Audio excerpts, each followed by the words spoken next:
Welcome to the Postmodern Art Podcast, the podcast dedicated to giving artists who are wowing the world over the platform they deserve. I'm your host, Nathan Ragland, and for today's episode, well, I have a chat for you that should take us to astronomical heights with the amazing guest I have for you today. Today's guest is Oponok, an award-winning animator, visual storyteller, and illustrator whose works in both the corporate and independent field leaves for several stories to be told. Oponok is someone that has been supporting the podcast for years now at this point, and especially seeing the incredible stuff that he's been able to do on his own, well, it was more or less an honor to have him on the podcast to talk about some of the incredible stuff that he's been able to do throughout the years. And I think you guys are going to absolutely love and enjoy that conversation. If you enjoy Oponok, please make sure you support him with the links down in the description below. If you enjoy the podcast, make sure you like, share, subscribe, or follow whatever audio streaming platform you prefer. Leave 5 stars wherever you can. You know I see that stuff and you know it genuinely warms my heart. In fact, speaking of subscribing, I have laid out a challenge for you guys on Twitter, and I shall lay it out for you guys on the podcast as well. If I get to 2,500 subscribers by the end of the year, December 31st, 2024, I will get a tattoo as voted by you, the community. So if you guys want to see that happen, please subscribe to the YouTube channel to see more incredible episodes such as this one. And hey, if you want to go a little further with that support, may I recommend you check out the merch shop at fourthwall.com. We have some incredible designs done by some fantastic artists that have previously been on this podcast, and you would look fantastic in that merch today. So check out that link in the description below if you want to get some today. But now, without further ado, please enjoy the Postmodern Art Podcast. I guess first and foremost, thank you. Oh, thank you. Yeah. Thank you for inviting me or having me on. Let's say, thank you for all the support over the years for showing that love and support for this podcast. Like I said in our DMs or whatnot, I genuinely do appreciate it. Yeah, of course. I was really excited when I saw your first guest was Dion. Yeah. I was wondering if his art was behind you anywhere. There's so much cool stuff to look at. his art is not behind me, but I do have myself a little plush Maria because I could not. Of course you do. I could not. You know that it would be a sin for me not to have this. All right. Granted. That makes me happy. I'm gonna find a better place right there. Stay. Good. Like, especially whenever like he put those on set, I'm still waiting for another resale of like the Absolute Unit shirts or Absolute something, just Absolute something, because I need that shirt. Fantastic. You know what's funny? I'm definitely gonna mention. Well, I was thinking back to, like, obviously, again, like I said, I remember you from being one of the first people to like follow along with the podcast, at least like on Twitter and stuff like that. Because like I've seen your name. It's not like I haven't ignored you or anything like that. Trust me, you're one of the first people that showed any sort of support for this podcast. So whenever you just bluntly ask me, it's like, so how exactly do people get on the podcast? I'm just like, fuck it, we ball.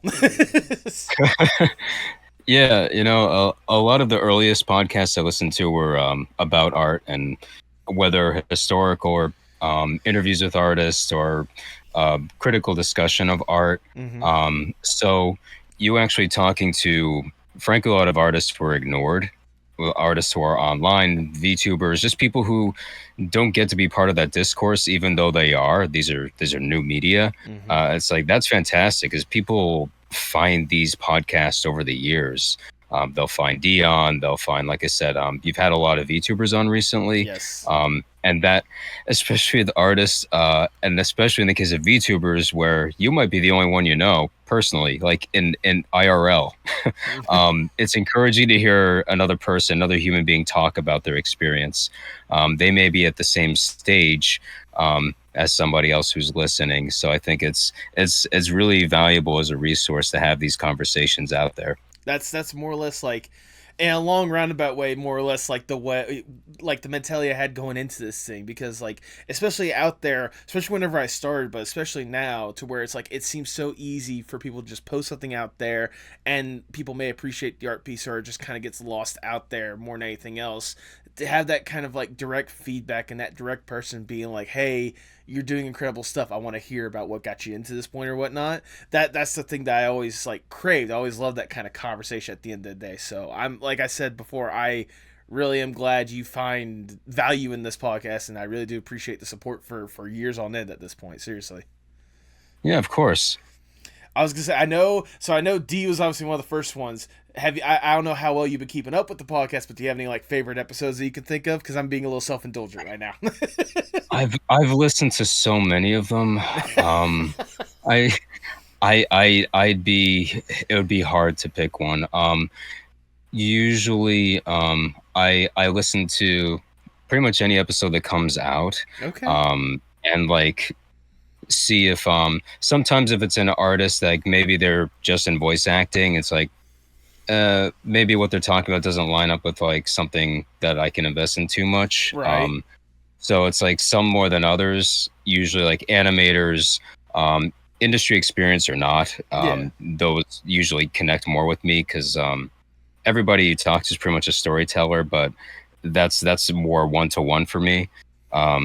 So I think as far as recommending anything to anybody, just whatever your interests are, start with those. People who are doing what you're passionate about, and you can connect with them based on their passion and their interests and why they got into this thing in the first place.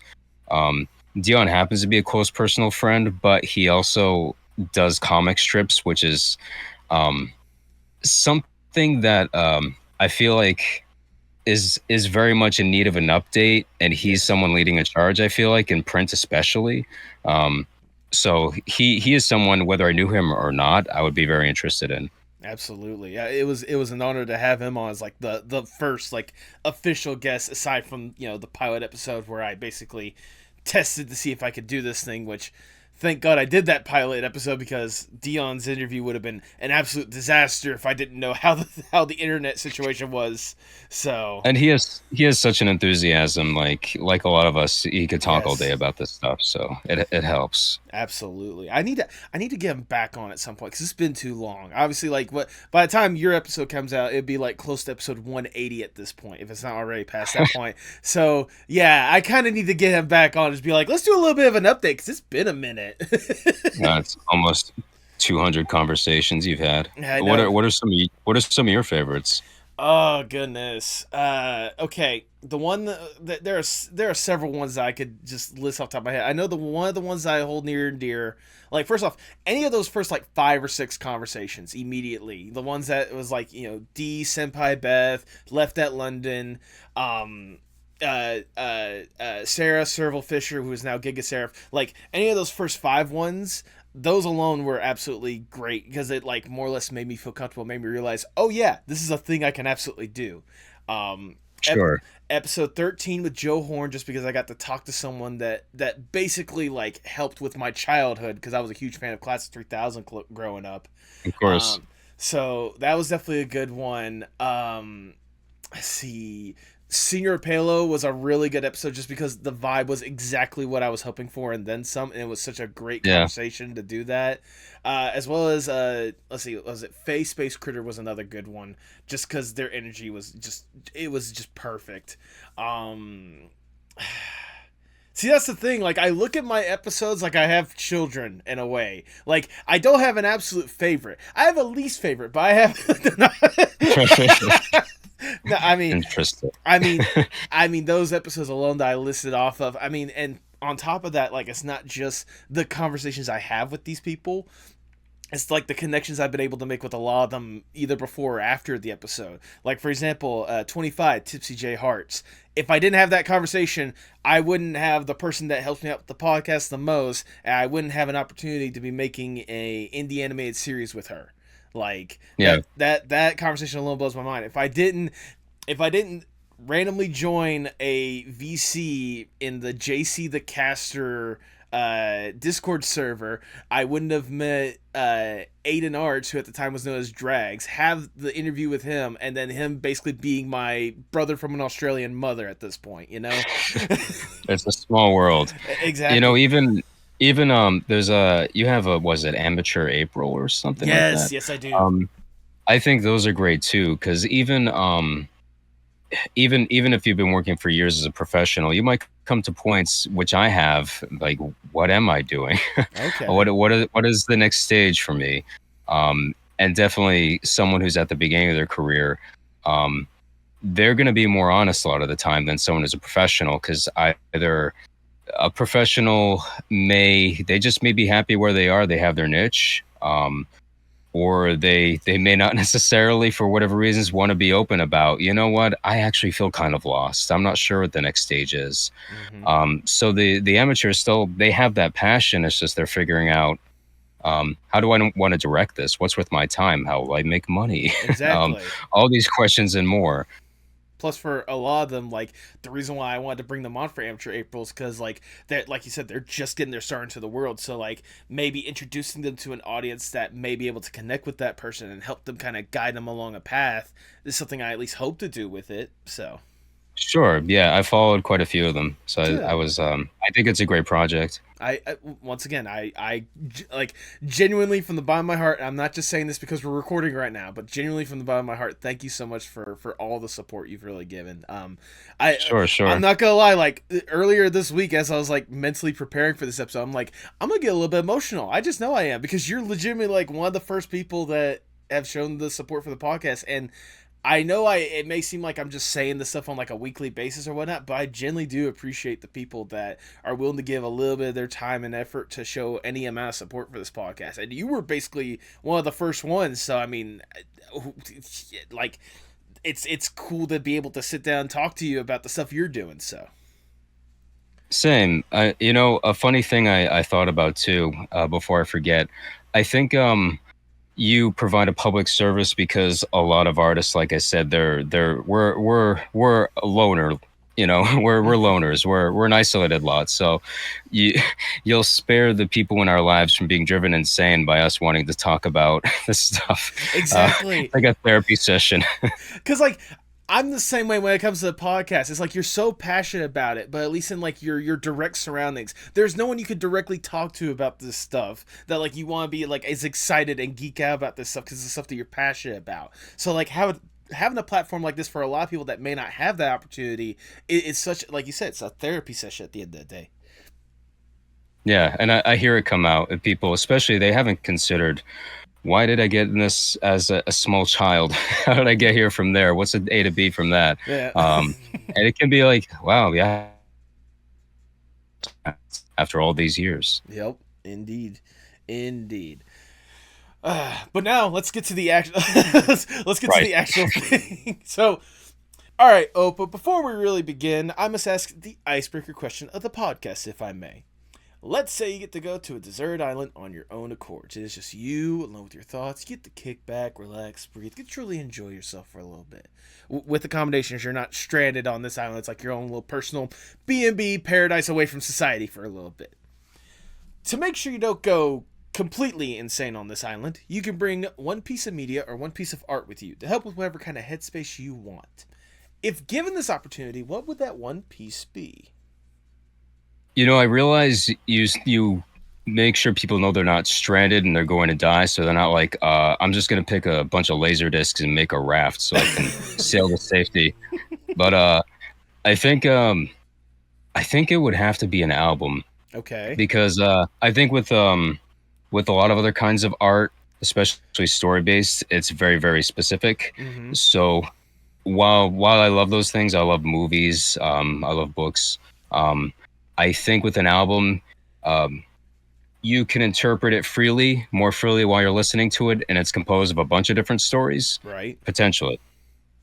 So I think I would go with, this is going to be very esoteric. 1972, the Rolling Stones album "Exile on Main Street," Okay. double album, um, and it's like for one, it's like a tour of American roots music. It shows the past. There's blues, there's folk music, protest music, rockabilly, and it pointed to what rock would become, modern rock and punk, a lot of the things the Stones helped influence.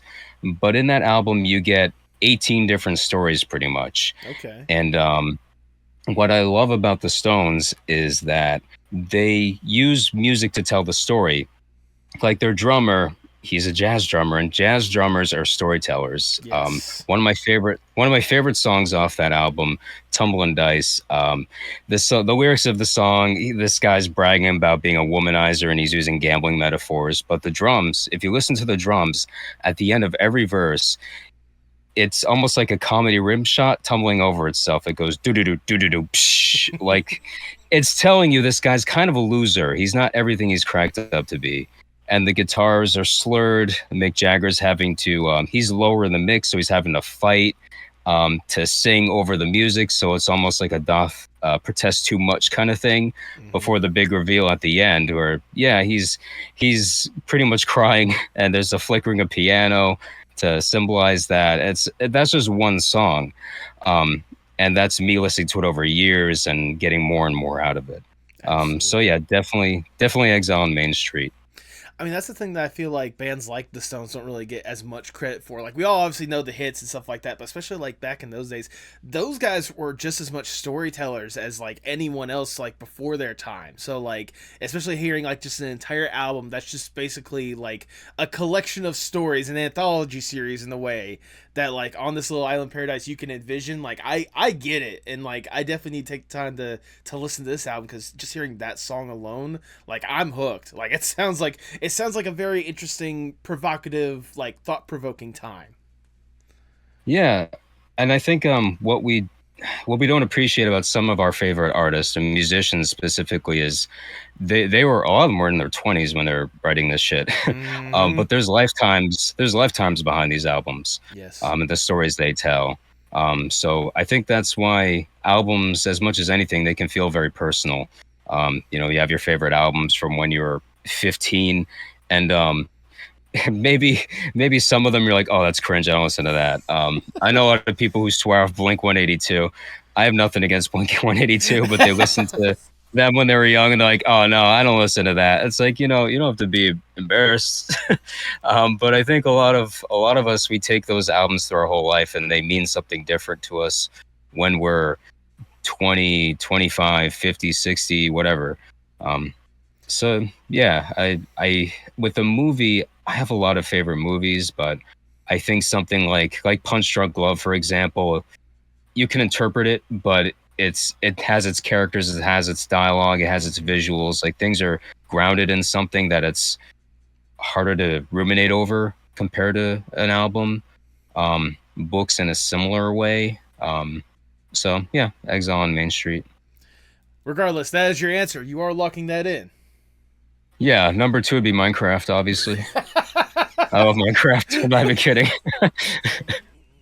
What was that one joke I saw from that one video or whatnot? I'm surprised you're not going with like the full collection of the Family Guy series. See what you can go with. The Family Guy. Yeah, on a Family Guy Funniest Moments 7. Minecraft. You know what? For what I do with art, I like being a little playful, and that's kind of my core personality, is trying to be playful with people. Right. So Minecraft has that kind of same, like, it gives you space to think about how you're going to invest your time, because you can invest your whole life in that game, to be real. But there's a playful nature to it. So I really do. I just vibe with that game. But I don't have anything deep to say about it either. And I probably get tired of it if I was on a desert island after like a week or so. So to be fair. Well, hopefully you're not tired of moving on to the wonderful podcast that we are on today. I cannot think of a better way to start the Postmodern Art Podcast. Welcome, everyone. I am your host, Nathan Ragland. Feel free to like, share, subscribe, or follow whatever audio streaming platform you prefer. You would look fantastic in the merch that we have at the merch shop. Go to fourthwall.com. Link to that will be in the description below. And follow us on Twitter, Instagram, Blue Sky, and TikTok for future updates and guest announcements, including today's guest. He is an award-winning animator, visual storyteller, and illustrator who's worked for the likes of Sony, Universal, Sega, Rob Zombie, Frederator, the NFL, and NASA, among many others. Welcome to the podcast, MW Lightsoul, aka Oponok. Hey, everybody. How are you doing today, man? I'm doing great. How you doing? I'm doing fantastic now that I'm getting an opportunity to sit down and chat with you. Like I gushed about a few minutes ago, you've been one of the people that has been supporting the podcast from the start, and I really do appreciate that support. And obviously, seeing what you've been able to do past then, it is a crime that I did not have you on sooner, and I apologize for that. But regardless, I'm glad we're getting the opportunity to do this right here, right now. But I appreciate it. Oh, absolutely. But before we talk about the stuff you're doing nowadays, I want to go back just a little bit and learn more or less the origin story of Oponok. What got you interested in art and animation and such in the first place? Sure. I was a very nonverbal child. If you can imagine an artist starting out as a nonverbal child, imagine such a thing. So I was doing a lot of drawing instead of speaking, and um, you know, I didn't realize it when I was a kid, but I was really trying to tell stories. I for myself, and the feedback I got as a kid drawing pictures and drawing like fake comic book covers, things I'd make up. I I was actually trying to connect to people through storytelling, but when it's hard to articulate that and understand that. So I was just drawing, Right. not knowing that my goal was to be a storyteller, if that makes sense. So my enthusiasm background was directed towards like visual arts, illustration. There'd be points growing up where people would say, "Why don't you get into animation?" I was like, "Nah, no, I don't know. That's all. I don't. That's too hard. I don't know anything about that." Um, um, and yeah, it wasn't more till I got to be like maybe a teenager that, I can remember the movie I saw specifically, Memento, Christopher Nolan's Memento, Okay. where something clicked, and I saw like, oh wait, so the main character's eye colors are blue, and the key objects in the movie are blue, and the whole color palette's directed around that connection. Like there's faded beige colors to move your eye to direct your attention on these things, and the film is a very subjective experience. Oh, there's someone who or people who are making creative decisions in movies. Oh, and that really got the ball rolling for me, wanting to create that experience for people and making that connection finally after growing up not understanding my what I really wanted all along. But I did go to school for art. Okay. Not a great education, but an education. And Um, education regardless, especially in today's society. yeah. I'll come back to that. I'll circle back a bit Okay. to that. But yeah. So from there, I graduated college, and then like, you know, I grew up like kind of in the sticks of Cape Cod. Like there's not a lot there. To be blunt, besides landscaping jobs and drugs. Yeah, fair enough. So yeah. That's drugs are the off season. So Drugs and jobs. yeah, so that didn't jive with me. So I was kind of lost. I did fine art, and I happened to meet these ladies who were starting up a gallery, and Okay. they kind of like saw me as their art child and took me in, and I was like, oh cool, adults, they know what they're doing. And the theme through my life is that is not the case, but That is they not the case. that they had an opportunity. Yeah, this I hope. So I've had a very weird career, and I hope what I talk about is useful to somebody. Hmm. Everybody's experience is very subjective. Exactly. So there's no way anyone can have the same path I have, but I'm hoping some of what I say is useful. But regardless, so I did fine art, and I found that I had to get further and further away. Like I had to drive 4 hours to New York for art shows, Hmm. just get further out there. I couldn't just be on Cape. Because on Cape Cod they wanted paintings of lighthouses. They would Hmm. literally walk into a gallery of like portraits and all this stuff, like abstract art, and be like, "Is there any real art in here?" Like that verbatim, they would say that, and I didn't take it personally. It was more like, I don't belong here. So I'm going to go where the market is. Right. And if I can talk a little bit like the business side of fine art, there's different tastes depending where you are. Like Bay Area, San Francisco, they like anatomy, they like portraiture. New York, they prefer abstract art, stuff that's large and showy. They got big white empty walls, and so on. If you're doing fine art, you do have to, if not move, then at least try to integrate yourself into the art shows where your work makes sense. Right. Otherwise, you're submitting photography to an abstract art show or something, or a place where they only buy abstract art. Um, so over time, I did that and I started getting into a groove with that. But I'm somebody who pivots when things feel like when it feels like it's time, I guess. Mm-hmm. And I saw there was a day where I was holding an easel, and I was actually trying to climb down a ladder, moving up from a loft, carrying easel down, and I fell and injured my arm. And Ooh. then in that moment, I thought, I see people who are twice my age and doing this shit. What do I want to be doing this stuff then?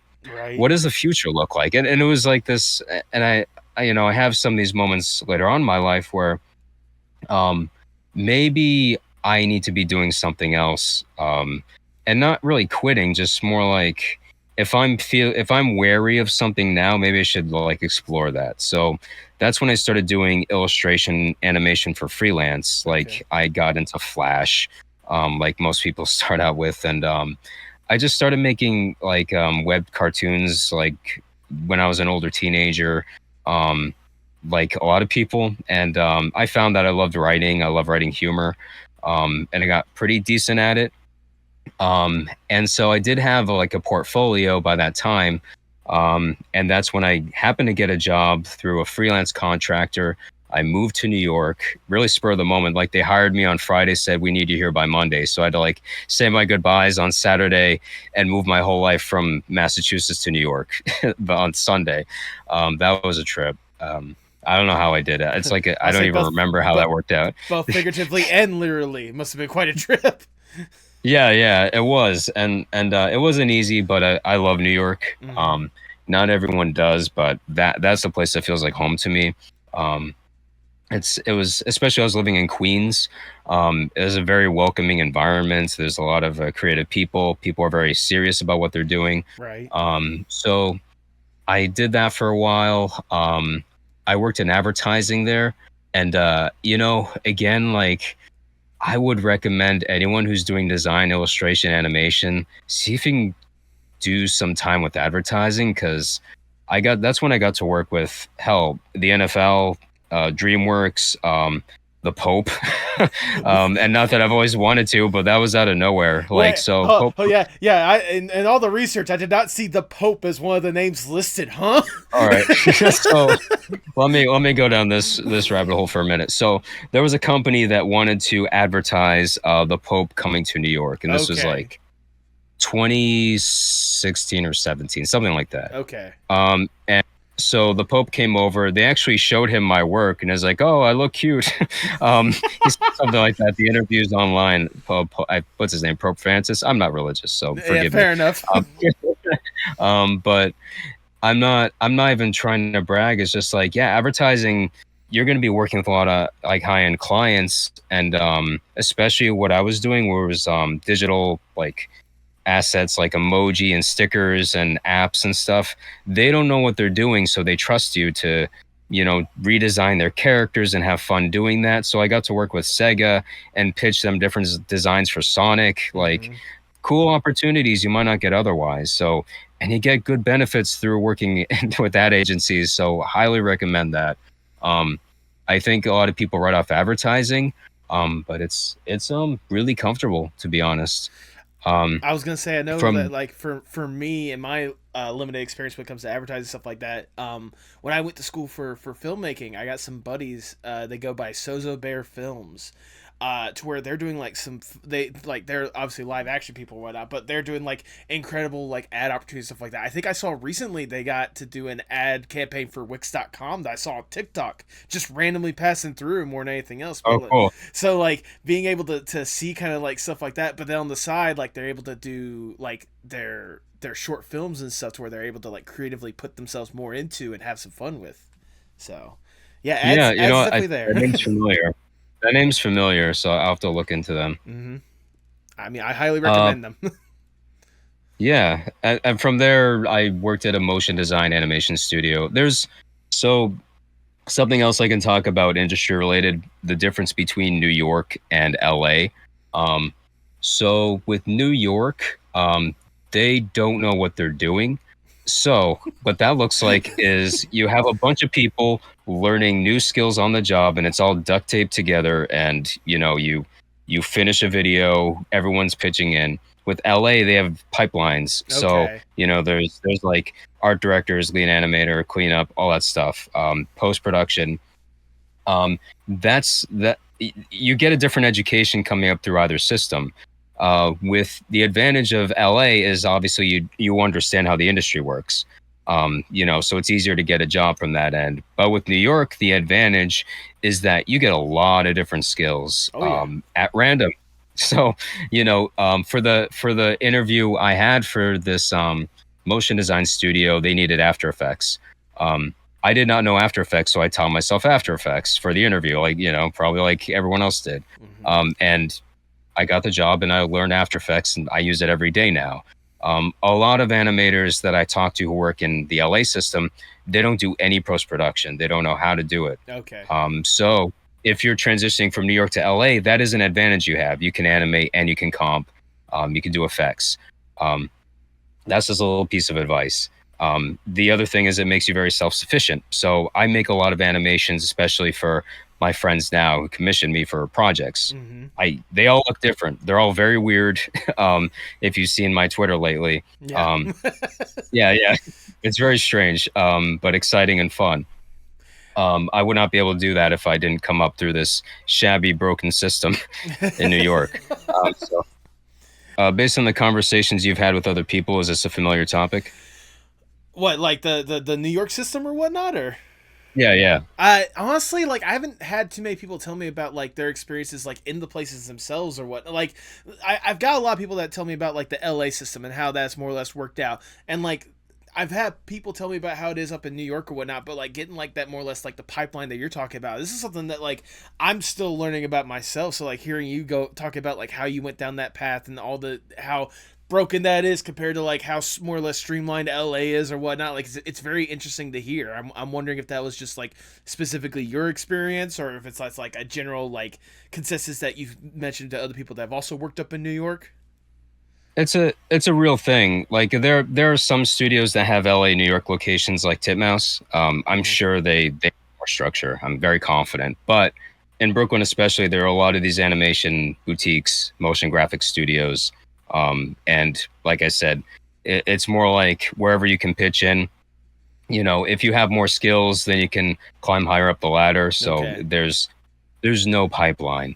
And the disadvantage with that is that you do have to catch up if you want to participate in, bigger productions out in LA, or if there's remote productions that you want to participate in. You have to be sure you're doing the right job or you're applying for the right task. Right. But um, again, oh, excuse me, a lot of animators can't do compositing. So you do have some advantages moving from one place to the other.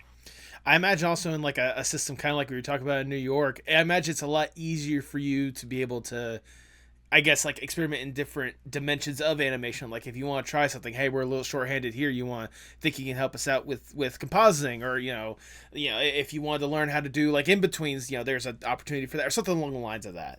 Oh yeah, absolutely. Or like character design, storyboards. Like we were doing it all, and you didn't know what you were getting that day. They take you off one project, throw on something else. Like it was chaotic. Um, not in the best way. Sometimes there's creative chaos, Yep. and sometimes there's just and Chaos. just yeah, and no infrastructure, just damned, Yeah. just damned. It's like there's creative chaos and then there's what are we doing? Yes, yes.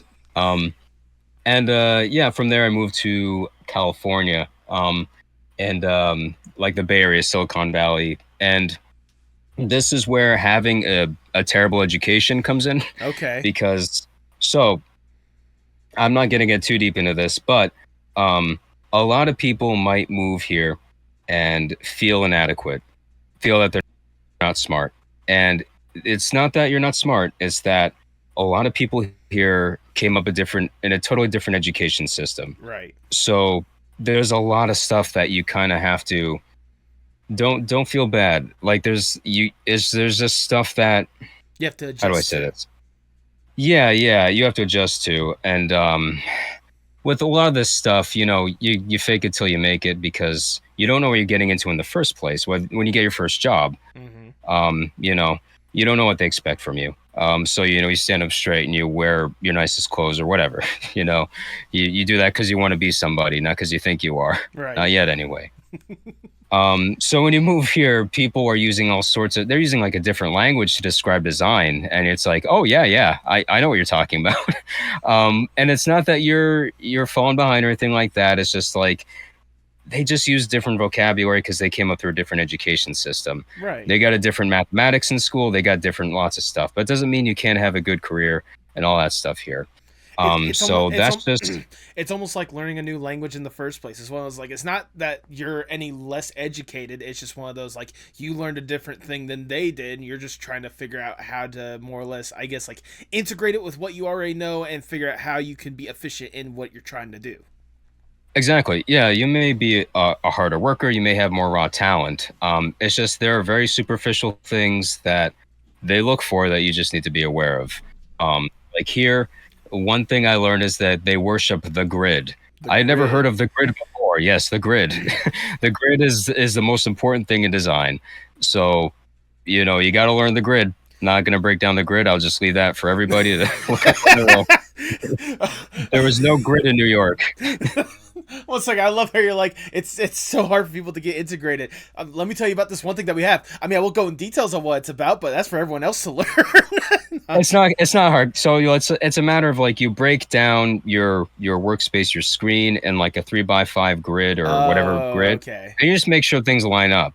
And gotcha. like they treat this thing like it's the Bible. It And is like if you have good is design principles, you're making stuff that looks great. You probably never use the grid, but they worship the grid here. So you just have to be aware. is They want to see the grid. is it the same way as like how some people in filmmaking are like dead set on having like was it the 180 rule or whatnot? Like you can't have your camera past a certain point if you want to break like the line of It's sight or something like whatnot. that. Yeah. Okay. It's just like it's a rule for composition, laying things out. Making sure things are aesthetically pleasing, but at the same time it's like it's really focused on it to an arbitrary degree. Some companies like what's it? Google has something here called material design. Okay. And it's like, what the hell is that? But they'll describe it to you, but um they're not, how do I not get in trouble? They're not being honest. They're not being honest about. There are specific numbers and rules Mm-hmm. about drop shadow. All these things you can find archived. Someone found this for me. It's archived online. But if you just look up material design on Google's own current assets, it's not there. So it's they fuck with you. They fuck with you. And by the So way, that's what I'm saying. I will put the disclaimer in here just for to cover your tail end. The views discussed by my guests are the guests alone and not representative of the company they may have Thank you. or currently or previously worked for. Thank you, thank you. Yeah, and so you can feel stupid coming here, and people are talking about the grid, material design, and it's like I don't know anything about art, I guess. Shit. Um, but yeah, that's just how it rolls here. So if you see something, you hear people talking about stuff, you just do a little research, you'll be fine. You know, it's just like keeping your ear out and your eyes peeled for those kind of concepts. And if you're looking for work here, you try to lay your portfolio out in a particular way. Like if you go to my website, oponok.com, you'll Mm-hmm. see how I break down projects. Maybe that helps people too. Um, but anyway, yeah, whatever. I worked for a couple companies out here, NASA, Google. Um, NASA, so that's just, I know that sounds like this superhuman incredible thing. It's like, oh, you must be a brainiac, a genius to work for NASA. It's like I don't remember how I applied to that. I think it was Oh just like any wow. other job. And I, so, yeah. So the thing about that is, so because I came up through the New York environment, I can do a whole bunch of shit.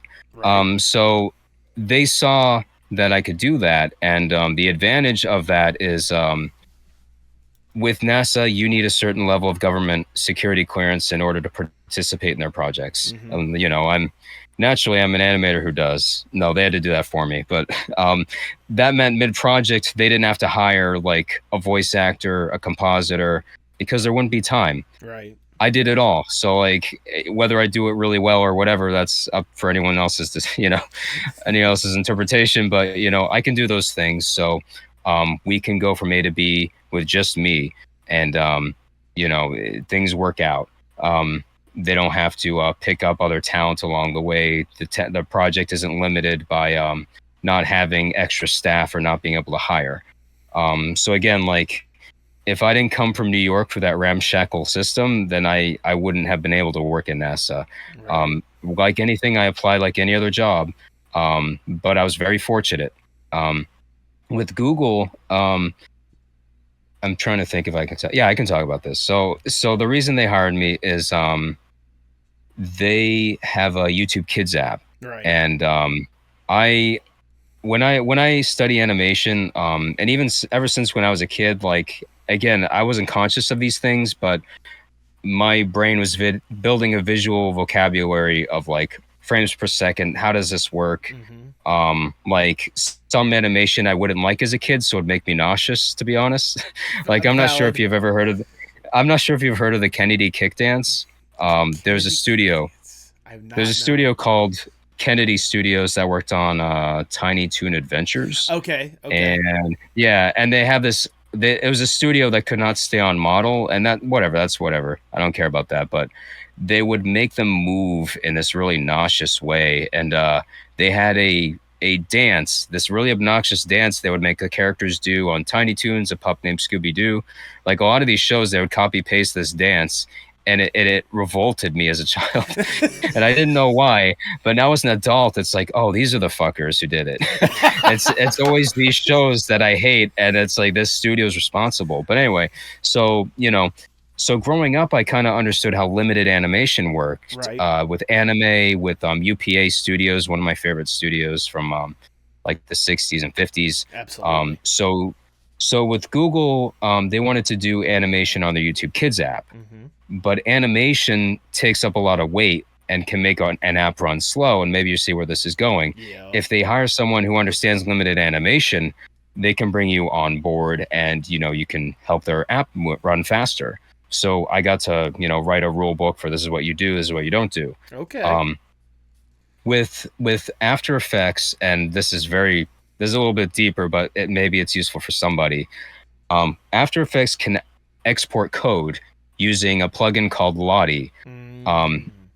And with Lottie, that's what they'll use to, if you see animations on an app, like usually vector animations or icons, that sort of thing, they're usually using Lottie. Okay. It exports JSON. Yeah, and you can actually simplify this code and everything. Like it's pretty easy to do, to be frank.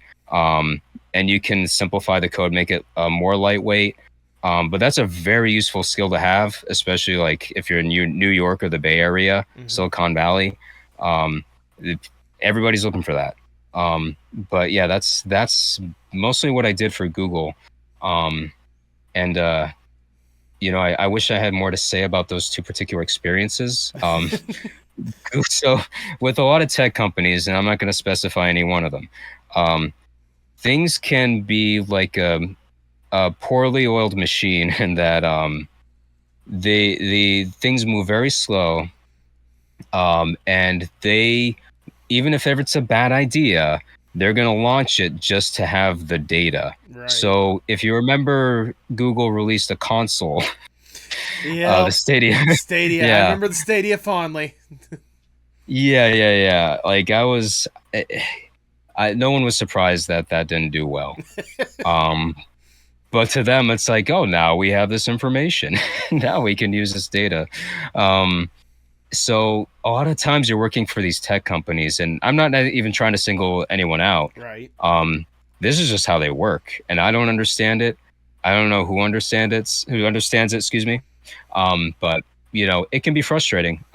Even the people who do the coding themselves, sometimes they're like, you know what, I can't do this for more than 10 years. I'm just gonna retire because I've worked here for however long and like nothing I've ever done has come out.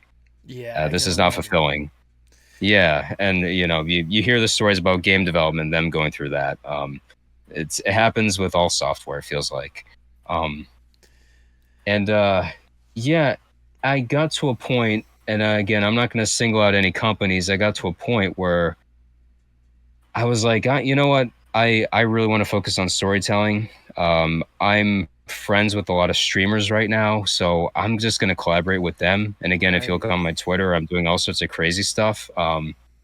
That's pretty much what I'm doing now. Um, what I love about that is like these people have very different personalities. Yes. Like one person in particular I've worked with lately, Ready JP is his Twitch, Ready John Paul on Twitter. He's very much a personality, an on-screen personality. He always has face cam. He's very reactive. People like him. Um, they like him. They like talking shit on him while he's streaming and joking with him and all that stuff, you know.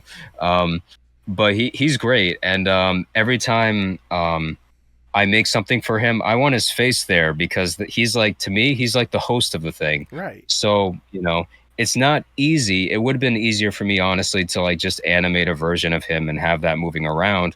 But it's like, no, I remember in the 80s, like they would have like TV bumpers or intros where they'd have like a human being on top of animation, interacting with stuff, and it would look very like it was very of its time, but it's very eye catching. MTV did a lot, and that was some of the inspiration I took from. So everything I make for him, I integrate him. And whereas everyone else I work with, they have a VTuber character, or it's about the content of the stream. So I get to do all sorts of weird shit that I'm never gonna do for corporate, more than likely.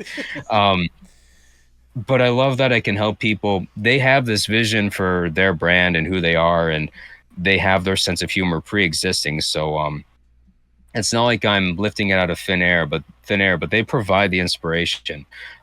So it's really great to be able to do these things with them. To me, it's a collaboration. Yeah. I think they're excited to have something that looks really good and professional on their streams or their YouTube. But for me, it's like I can't do this without them. Yeah.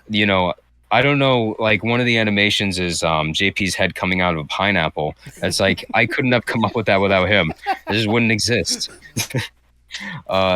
So yeah, I don't share everything on my Twitter because I want people to actually watch his streams and Right. watch the work of the people I collaborate with. But yeah, where my head is at, I was like I said, I pivot, and I feel like it was time to pivot and do something that I found a value in, that would actually, make people happy. And as far as like Twitch goes, I always saw Twitch as a potential storytelling avenue. Yeah. And I feel like it's not really anyone's fault because it's hard to start something from the ground up on Twitch. It's tough, It's hard to start Um, anything up from the ground up. I mean, this Hell podcast yeah. is, for example. I mean, Yeah, and with Twitch, like that's built pretty much for gaming. Yes. But I always saw it as something where it's like you could tell a story and interact with people. Mhm. And I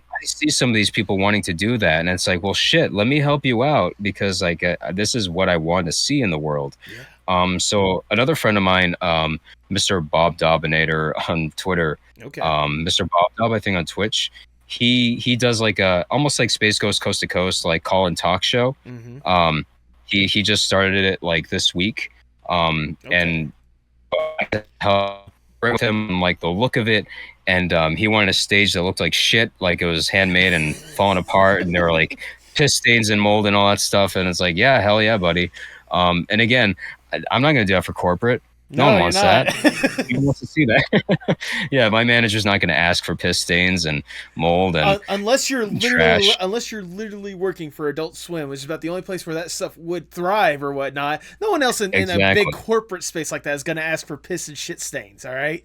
Exactly. Maybe someday. We're a progressive society. But yeah, he did this call-in show and it went really, really well. Mhm. He's good at improv, and yeah, it was just wonderful to see, like, okay, yeah, there's potential here. People actually tuned in and participated.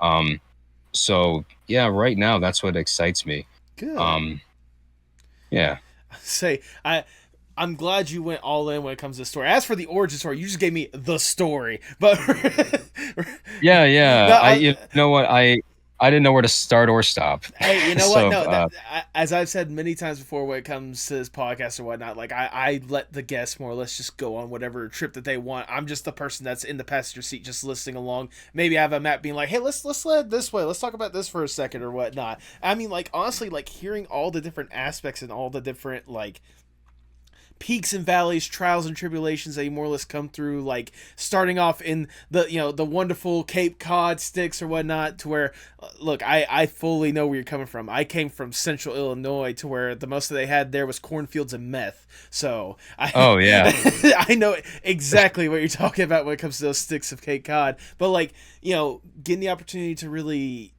go into this kind of field, traveling all these places for work, and like getting more opportunities to do some like really cool stuff at the end of the day. Like I definitely wanted to talk about some of the commercial stuff here and there, whatnot. But I mean, regardless, like to the point to where like you did the cool stuff but it wasn't fulfilling, and now here you are just basically going your own path, helping out these incredible people, telling these incredible stories. I mean, that if that's not a incredible artist story just right off the bat, I don't know what is.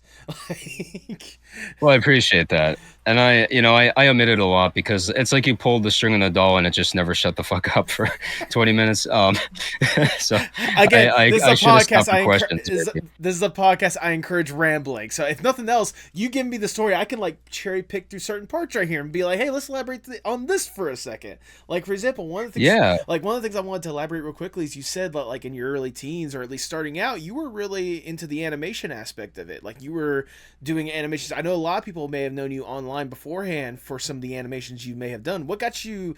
When did you realize, at least in like high school, that like animation could be a thing that you could do, and what made you want to go into like, for example, YouTube animating, like animating and posting on YouTube?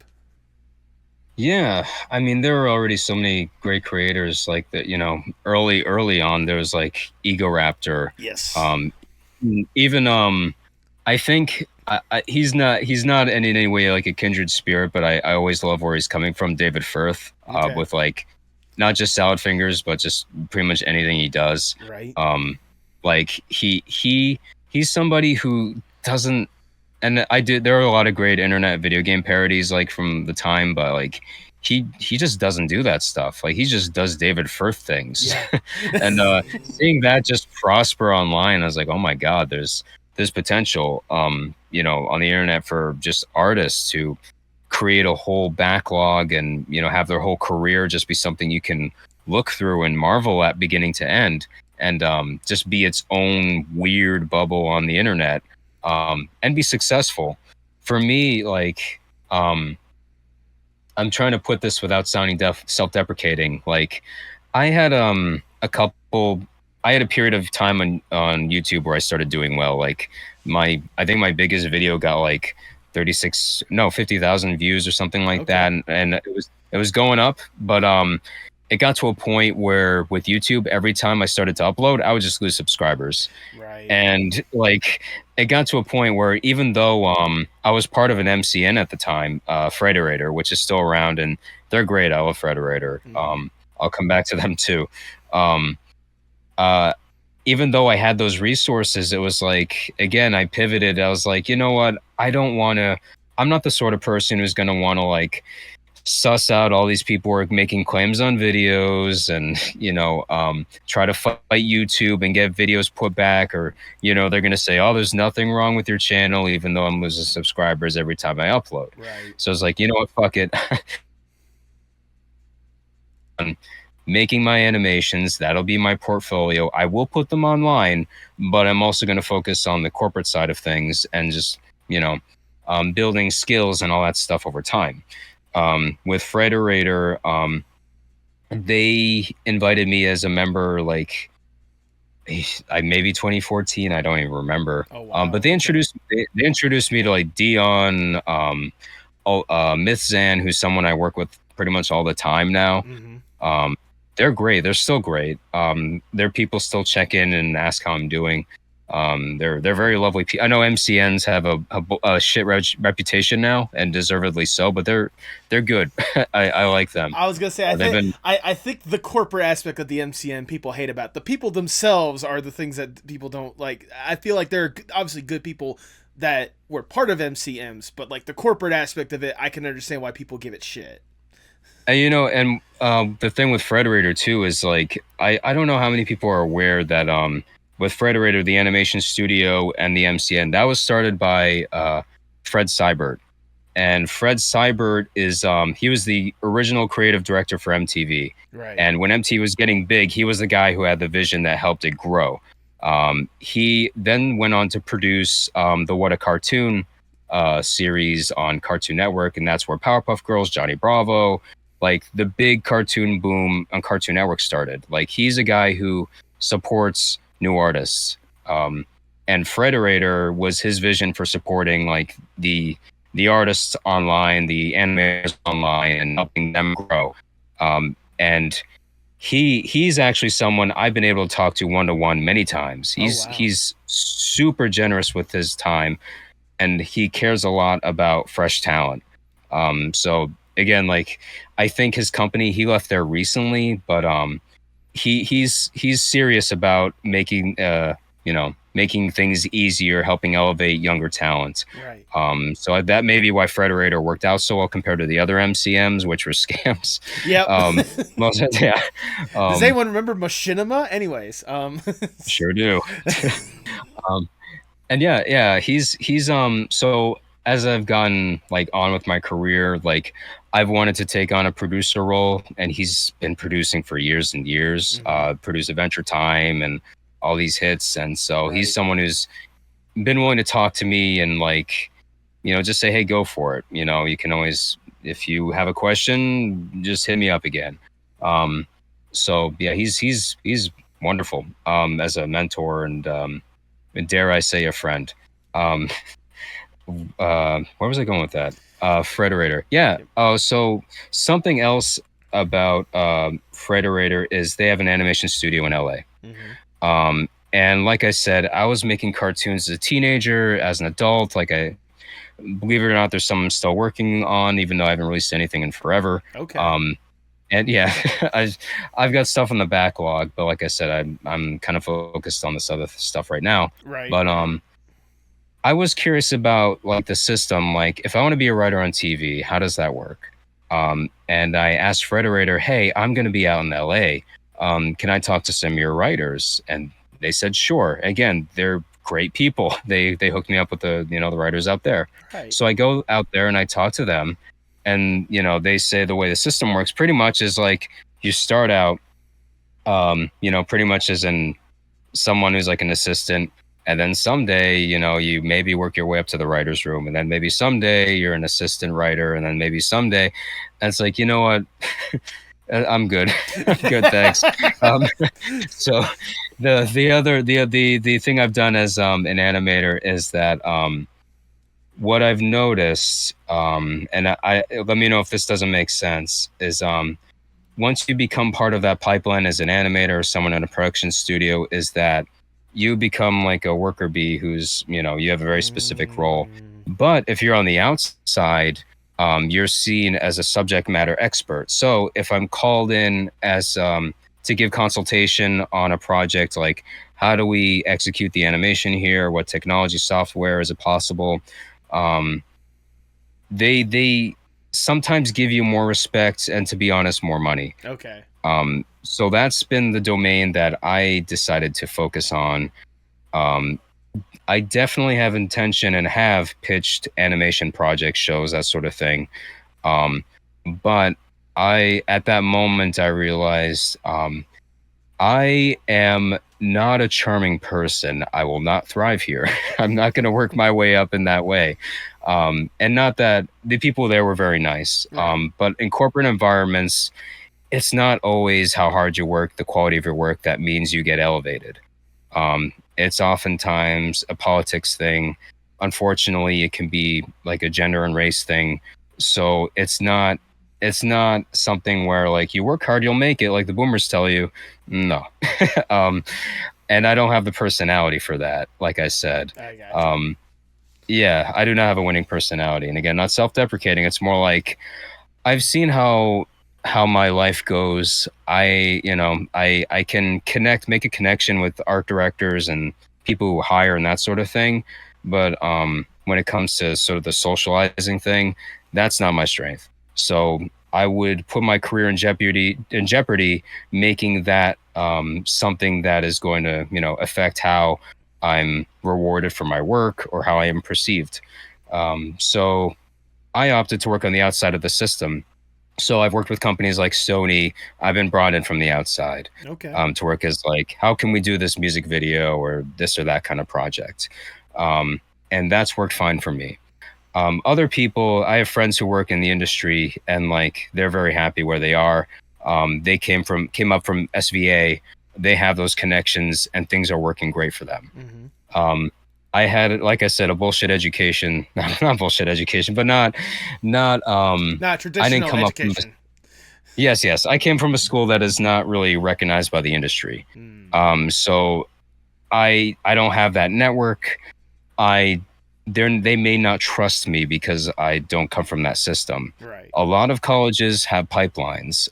So if you're going to animation, yeah, maybe it is better if you go to SVA, to be honest. And I'm not judging other schools necessarily, but it's like they have a pipeline. Yeah. They know where to put you. Same with like schools in California. Again, I'm ignorant on this topic, but I do believe in the strength of those colleges, whichever colleges they might be. Mm-hmm. Um, Same as like the learning the grid and that stuff. You have to go to the grid schools. Right. I don't know.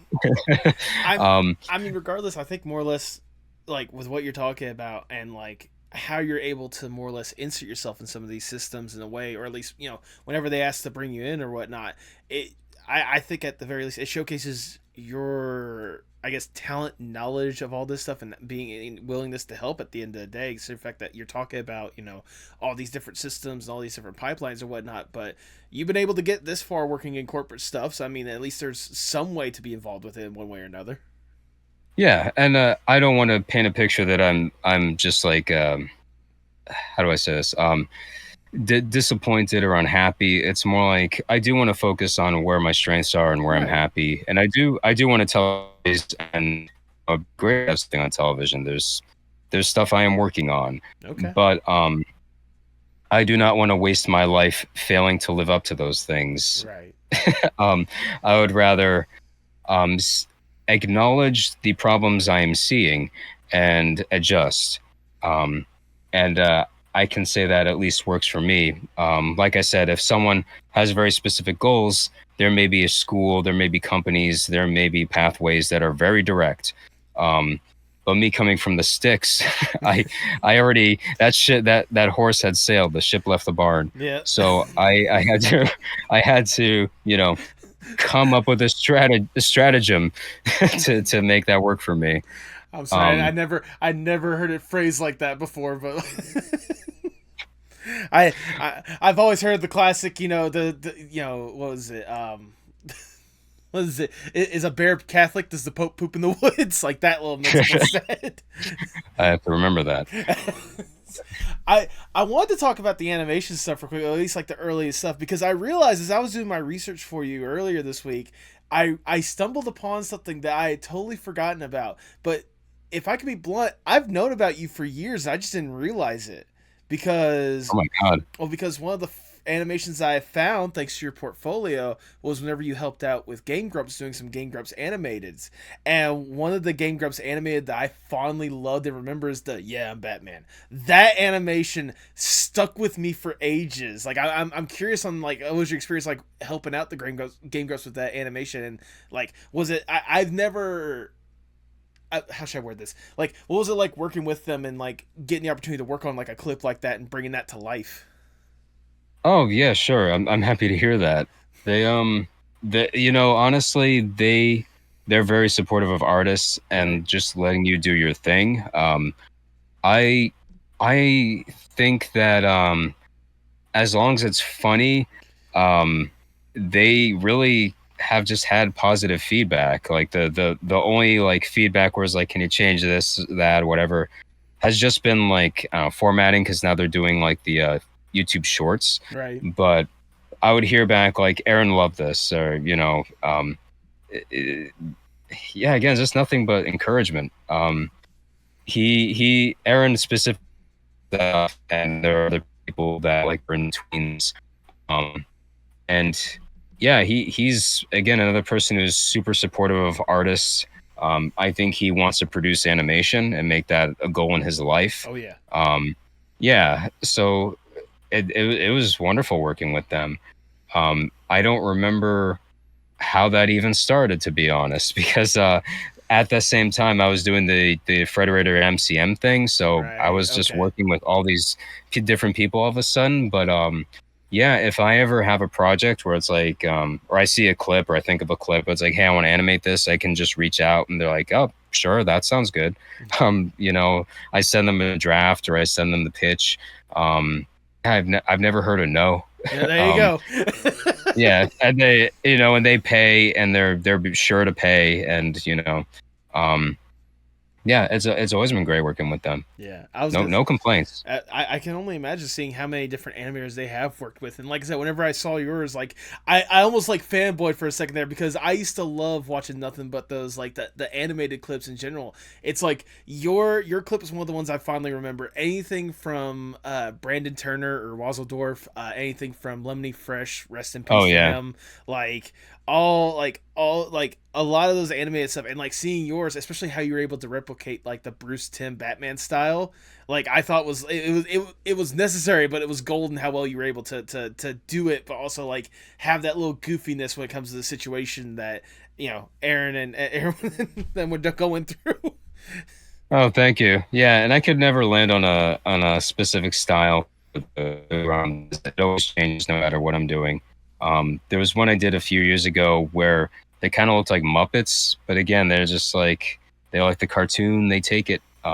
So yeah, that was a great era, and I think part of it was a lot of the people had a very recognizable style. Right. One of the things about me is that I have a bunch of different styles, especially the animation. Mm-hmm. Um, that helps with the advertising side of things, Yeah. working with different clients and that sort of stuff. But as far as having a digital footprint, I have no idea what mine looks like from the outside because I do all sorts of stuff. Yeah, And that's the thing I certainly I, noticed. yeah, and I just like, you may see online like a phase in my life where I'm going through something, not something horrible and burdensome, more like I'm really fascinated with this style. So during that time, I was watching a lot of UPA animations, so I was trying to like mix that into what I was doing. So there's one about Silent Hill about shooting poopies, and Yep. the Yep. Batman one. Yes, yeah. So those, a lot of that UPA stuff is in there, and Bruce Timm, like you had to imitate Bruce Timm for that. Yep. Um, and but that was a time in my life where now that style is in my back pocket, where now I'm doing these Lethal Company shorts for mithzan, Yeah. and now I'm integrating those backgrounds, but I'm also using 3D cameras. I'm using character rigs. I'm doing, like, I watched Mob Psycho recently, so I like Ah. took some of the style from that, integrated into one, like, um I just want to be, again, this is the advantage of working with these content creators, especially like mithzan, where he loves animation, like the Game Grumps. So if I pitch something, like if I want to do a drug trip out sequence, he's like, hell yeah, do that. um Seriousness, so look for that. It might be out by the time this comes out. um yeah, I think, and these people deserve credit. They're producers, they're producing Mm-hmm. animation. And especially now, where it seems like there are more shows being canceled than created. It's really nice to have this passion for animation exist somewhere. So Game Grumps, Smiths, and every corner of the internet that's happening, these people are great. They're doing a public service. Absolutely. And I was gonna say, especially with you being able to lend out, especially nowadays with the content creators, and whether it's helping out Myth Sam with the stuff or like popping up on a Rubber Ross stream and helping out either creating an entire horror film or Oh yeah. creating the most like blurst, I guess, ship possible of Homer Simpson and Peter Griffin, like in that one clip I saw. Well, yeah. There's a lot of stuff, but it happened within a short amount of time. Right. Um, it's sort of like, yeah, the ball with all the stuff got rolling and like kind of like really picking up 2016, I would say, till now. So like 8 years where all the stuff I've been talking about pretty much happened since then. Mm-hmm. Um, yeah, it sounds like I'm like um probably like 60 years old or something, just boarding out all this random crap about NASA and stuff. Like, I don't know how, like I said, I don't know what it looks like from the outside because my life is just my experience. So, I worked for Google for a period of time. It was in my contract, and then I went back to NASA. Right. So, but for me to say I worked at Google for someone on the outside, it might be like, oh, he worked for NASA for 10 years, Google for 7 years. So, a lot of this stuff is just like a weird phase. I And I imagine, especially for like the big tech companies or like big companies like that stuff has to be like fairly fast paced. Like, yeah, I work for them, and I imagine it's a period of like, maybe a good couple months to a year or something along the lines of that, and then it's basically like a back and forth, or like, okay, your little contract with this is up, we appreciate your work, and then you find another one, something like that. I imagine, especially in a big corporate space like that, it's more fast paced when it comes to the opportunities. it's definitely is, yeah. And even like when I worked with advertising, we'd have multiple clients, so I might have been working on a bunch of the stuff we listed at the same exact time. But it just sounds like a lot. Right. Um, but yeah, there's different kinds of corporate experience, but I think I'm what you would call first gen corporate. There's no one else in my family who's had that experience. Right. So me coming in like, from the boonies and coming to corporate, there was a lot I had to learn. They would tell me or ask me at first like, "Hey, you think you can finish this by this hour?" And it's like, "Huh?" But the answer is supposed to be yes, obviously. Yes, that can get done. Um, but a lot of this stuff, they'll ask you how fast you can do something you never did before.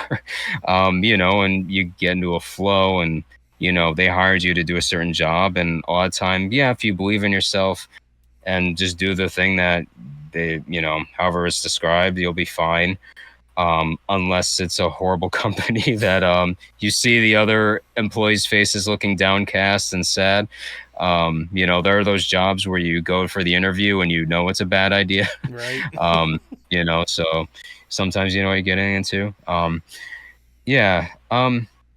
It's I think like I said, I don't know what it looks like from the outside because I've been fortunate to straddle a line between corporate and having fun with my friends online. Right. In short, I do a lot of streams with or videos with mithzan and his crew now, and that's something where I'm trying to learn improv and bring that into more of my life because I'm a bad talker. So I want to be able to improvise, talk to people, be charming. The thing that has escaped me for so long. Um, I think it's great to have one foot into something where people are actually having fun and another where, corporate work can be fun. I don't want to Right. poo poo over it. But, at the end of the day, it's like you're working with a client and you have to assure them things will look good and be polished and be done in a certain time. And there's a structure that is sometimes a little burdensome, sometimes restrictive. So it's nice to have those synergies, I guess. Yeah. Um, yeah, and I think even like now that I have that experience, that corporate experience, I can bring that fun into like if I want to work with a streamer and like an idea for what they want to do. It's okay. Here's how we can do it. If we need to bring on more people, this is what we do. Yeah, you more or less have that So it's mentality of like how you can structure it to where you can get whatever the streamer wants like done more efficiently in a way. yes, project management. Exactly. That's something, having that discipline is very helpful. Um, and there may be artists who wilt and die with discipline. It's different for everybody. Some people, I think, it's better for them to be more free form and they put out something when they put it out. You see a lot of people who just upload whenever. Right. The whole rules of uploading, making content be damned. Yeah. They do what they want. They're a rebel, but it works for them. Exactly. I mean, trust me, I kind of, I'm kind of on the outside when it comes to that kind of stuff because, like, yeah, I do post consistently, but like, I just kind of post when I feel is comfortable or whatnot, and like, I don't like try to go within like, there's a certain range you need to post if you want to get the most viewers or whatnot, or if you need to title it a certain way. No, it's like I have a good quality conversation. I put it up online. If people find it, they find it. If not, oh well. Yeah. And what's wonderful about what you do is that I say this having worked at a gallery way back when, and having to rely on community. Mm-hmm. These people have communities that already exist sometimes, Yeah. like especially some of the more popular people you've interviewed. They have whole communities to tap into and rely on, and to bring in. And I think people overlook the value of communities versus just some ambiguous idea of clout or numbers. Um, but I can say, like, very, very ground floor, hands on. When I worked at the gallery, we were able to break even, Mm-hmm. and that was about it. But and people got burnt out. But at a certain point, I was like, you know what? I'm gonna try something. Um, I'm going to have us host a show for the senior center, Okay. and have the another event where the high school comes in and they do an open mic night, and it filled the place up because these are communities that already existed. We didn't have to build anything from nothing. Right. And that was huge, and it was, for me, it was like really educational. It's like, oh wow. I pretty much didn't even have to put it together. Like, these people already existed and came together because they love this thing, or they love doing this thing. And enough of that over time, and you become something, or you create something that people can't do without, because it becomes a community hub of a sort, Exactly. um, I was gonna say, yeah. I imagine for you, like, especially the more you've been able to go along your art path, the more you kind of realize the communities that are out there. I mean, I know there's the corporate aspect or whatnot, but especially now that you're going more with the streamer route and like helping these streamers like really have their ideas more or less visualized, I imagine their community, probably the feedback that they give is probably very helpful for you with what you're trying to do.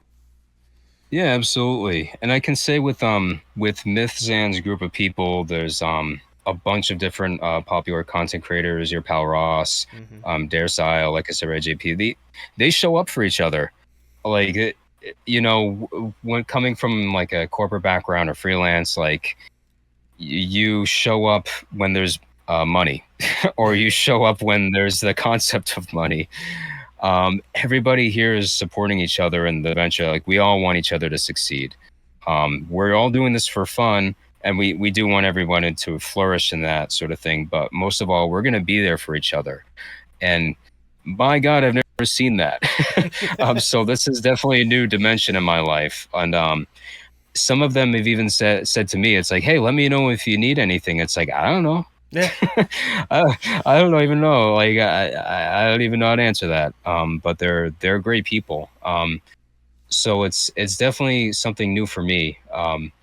It makes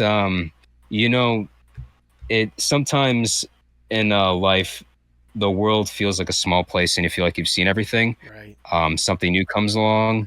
I actually have a funny example of that. So when Dion, who we've been talking about here and there, Right.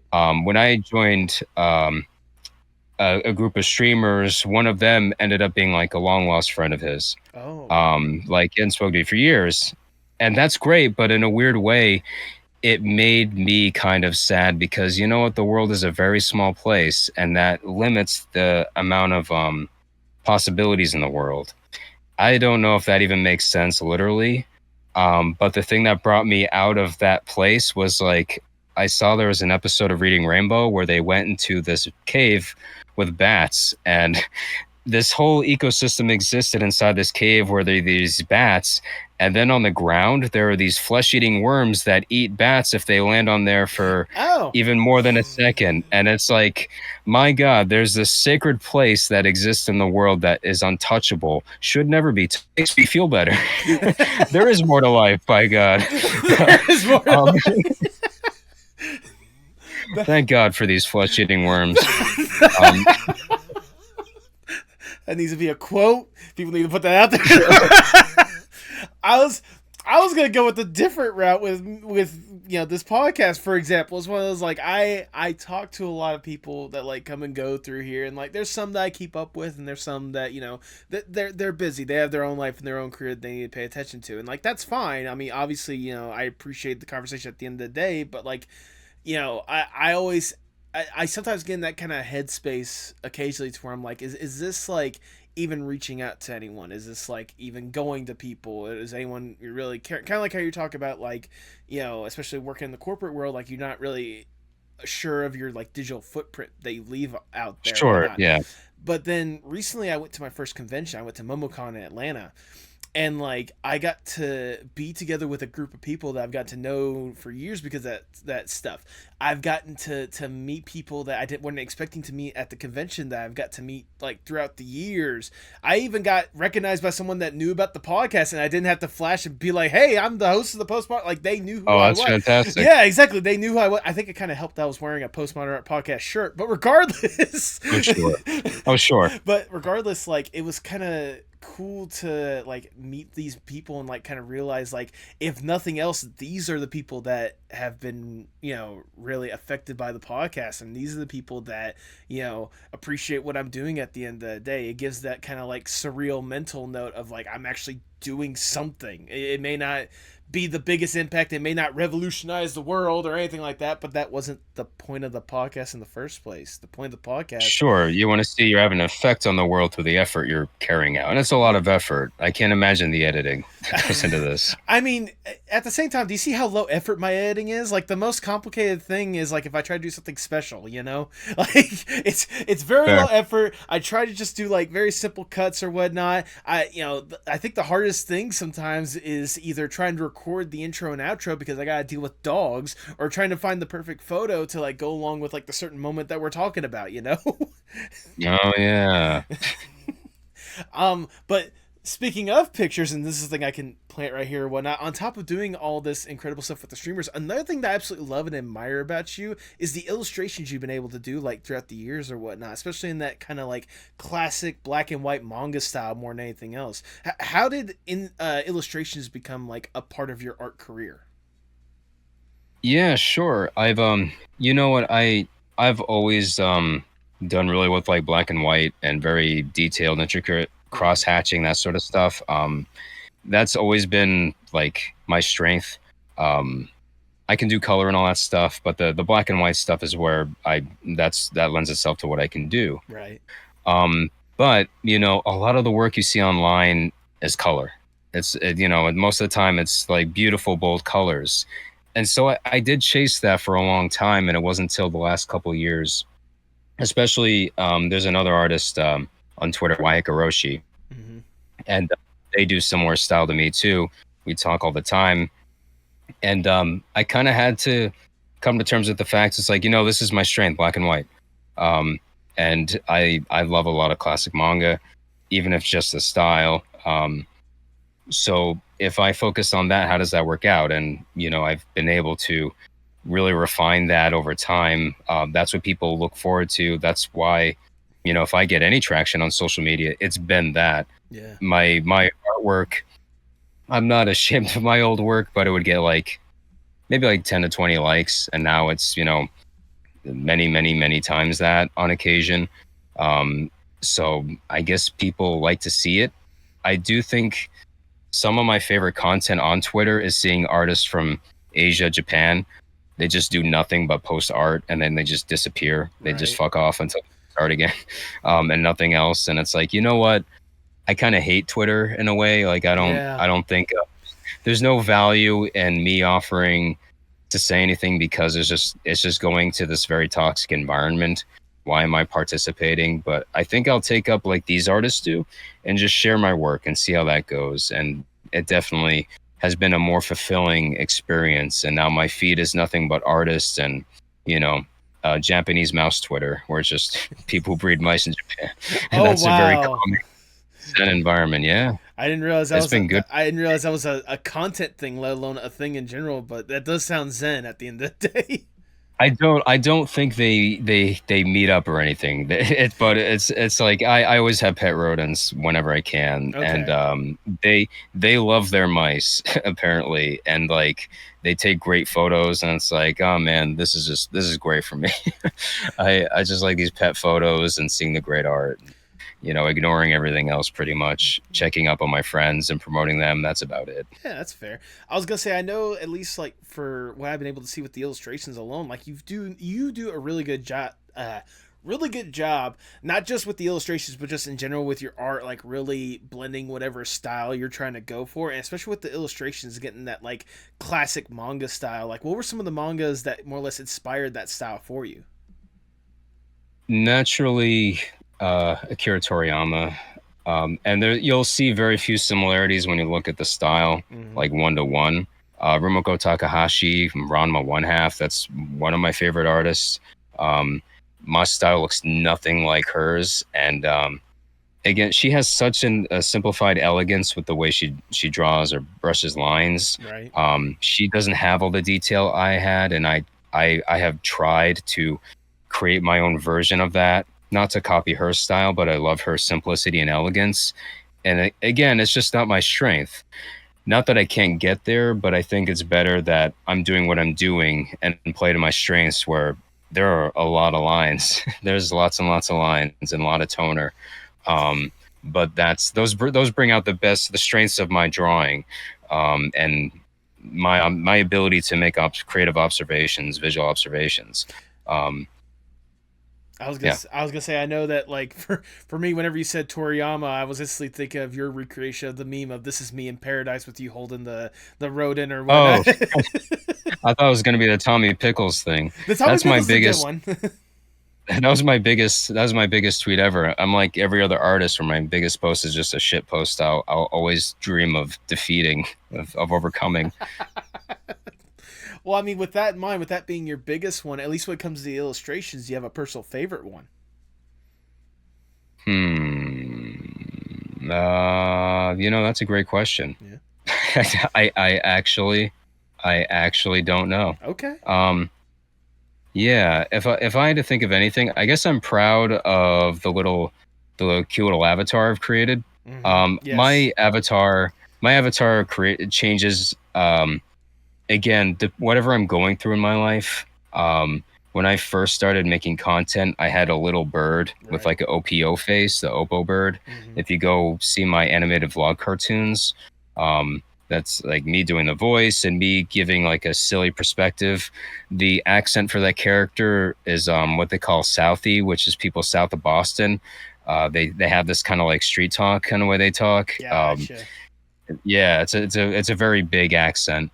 Um, and then from there, I started doing a corporate character because I started working in corporate. So like, okay, I'm just gonna do these YouTube videos that are focused on like this ridiculous corporate character where he has like a point in his hair and he's wearing like a dress shirt. Um, and then I got very cynical about corporate, and I was like, you know what? Maybe it's not the right time. I'll come back to this. And you're looking at where I'm at now. It'll probably change again, I but mean, fair. yeah, yeah.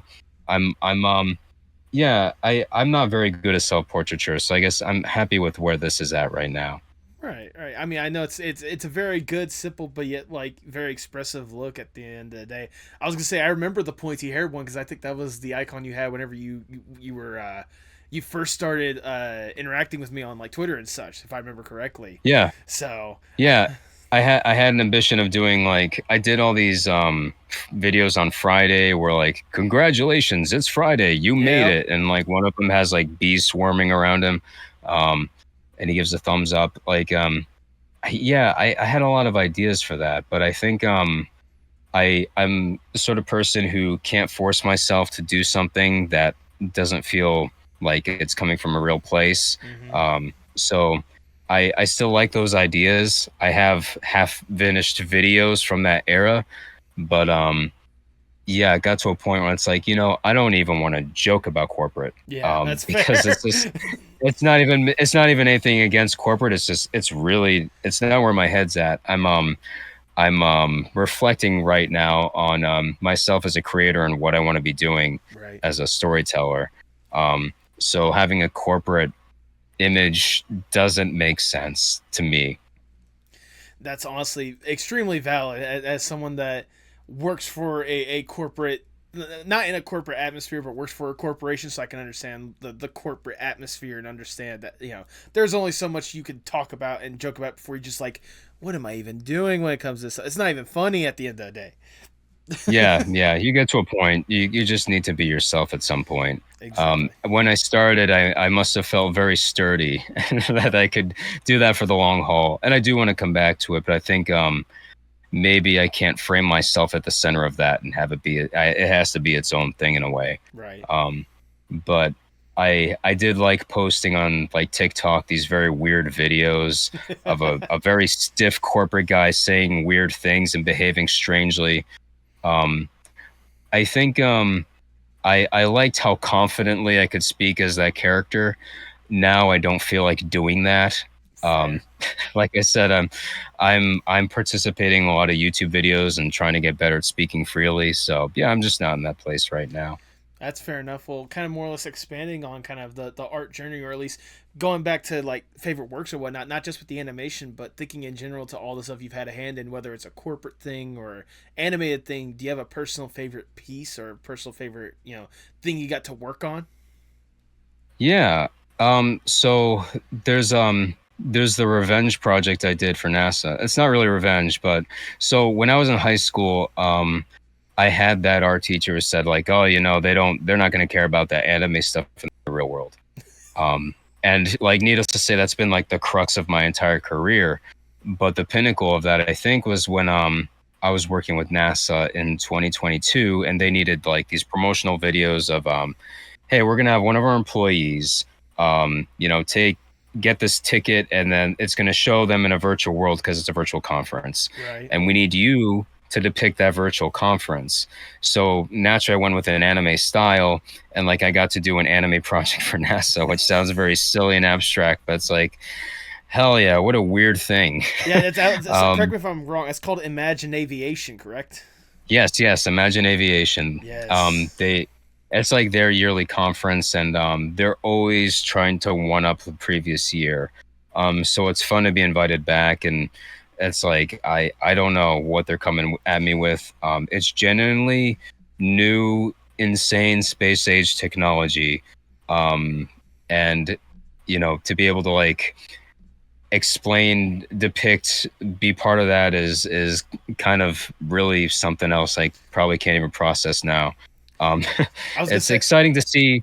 There's a lot of dystopian things in our world, so it's nice to see innovation somewhere. I was gonna say, was it something like, wasn't it that kind of thing that more or less got you an award through NASA? Correct me if I'm wrong, or is it something else? Yeah. I don't remember which thing won the award, but NASA is huge. It's so I was working with their aviation side of things, which is its own huge thing within NASA. Right. NASA is like space exploration and all these other things.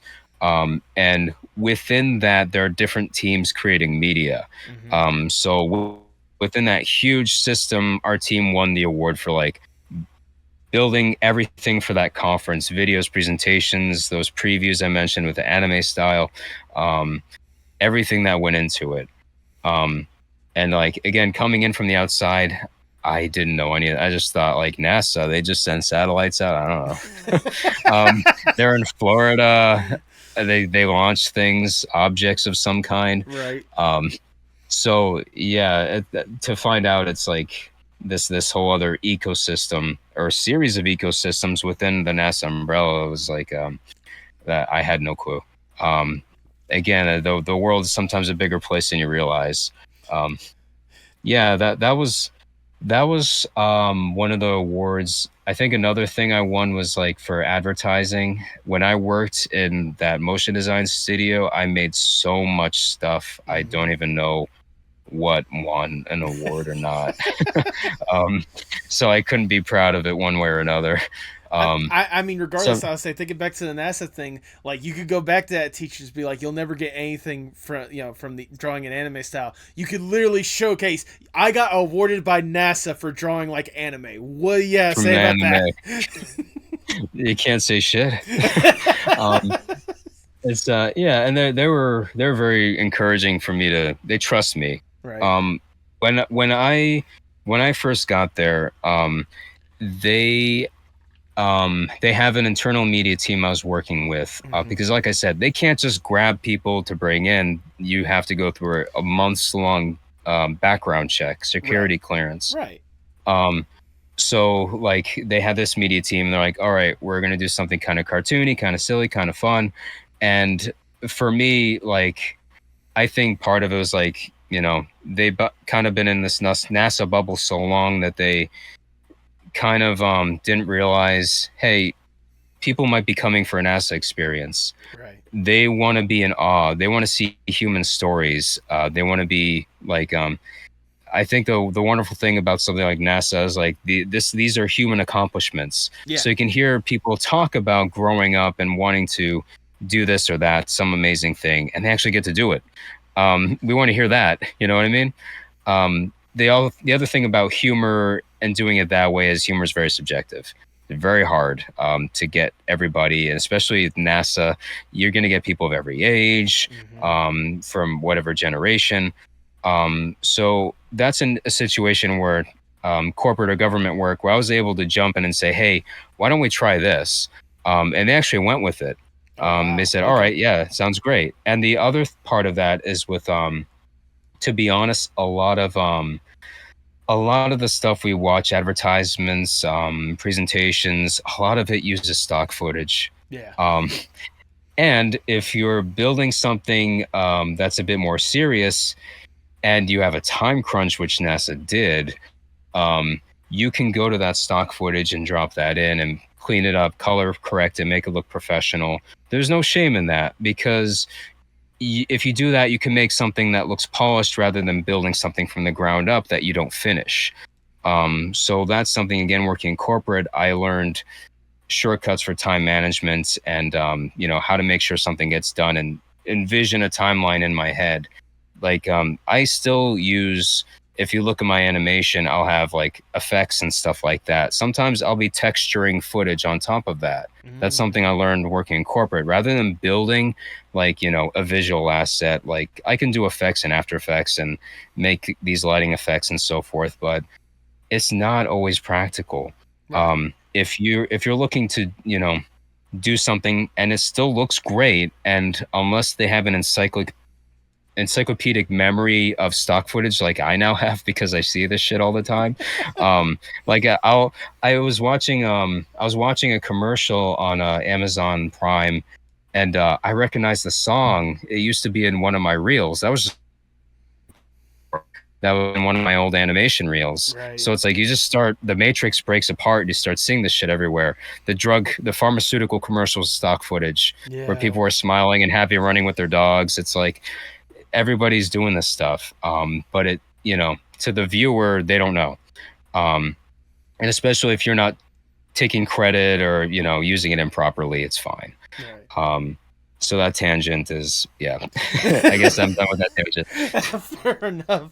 And I was gonna say, I know you talked about the corporate aspect, but at least when it comes to the personal aspect, is there any other like favorites that you have when it comes to like animations and such? Yeah, the animated vlog, I felt like that was in a really good place by the time I stopped doing it.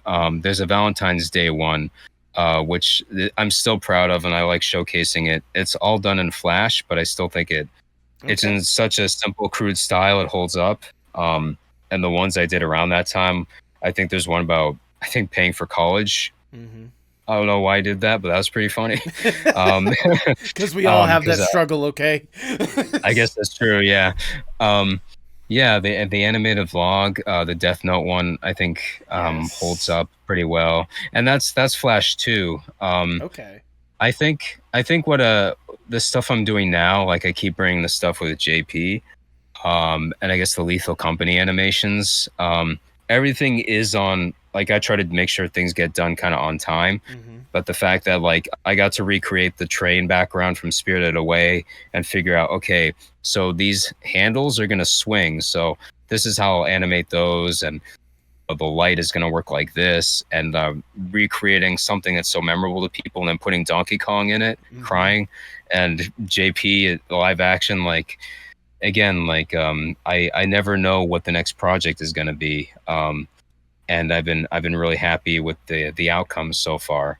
So yeah, I feel like I'm in a really good phase, even if I'm making stuff with other people. Right. I'm proud of the work, and it feels like a good place to be in. I mean, it's good to hear that you're, especially in a good place. Like, even just thinking back to the art journey that we've taken a good hour plus so, just talking about, like, starting off in, like I said, the boonies of Cape Cod, to going on this whole entire corporate trip at the very end of the day and going to all these different, big name companies, to here you are right now, finding a place where you're comfortable in, helping out these streamers really live out the things that they visualize. Like, at the end of the day, like, are you more or less surprised, or is it surreal, the art journey you've more or less been on? I feel like it should be, but when you're actually going through it, it makes sense. Like I said, I'm somebody who pivots if Right. things feel like, yeah, I think it's time to move on. And I may not even like. It's not like I'm trying to burn bridges. It's not like I'm bitter. Yeah. Maybe sometimes I'm bitter, but most of the time I'm not bitter. Um, it just may be like, you know what, there's something that's lacking, and or there I see where this is going, and it's just gonna be, You know when you've warmed your welcome.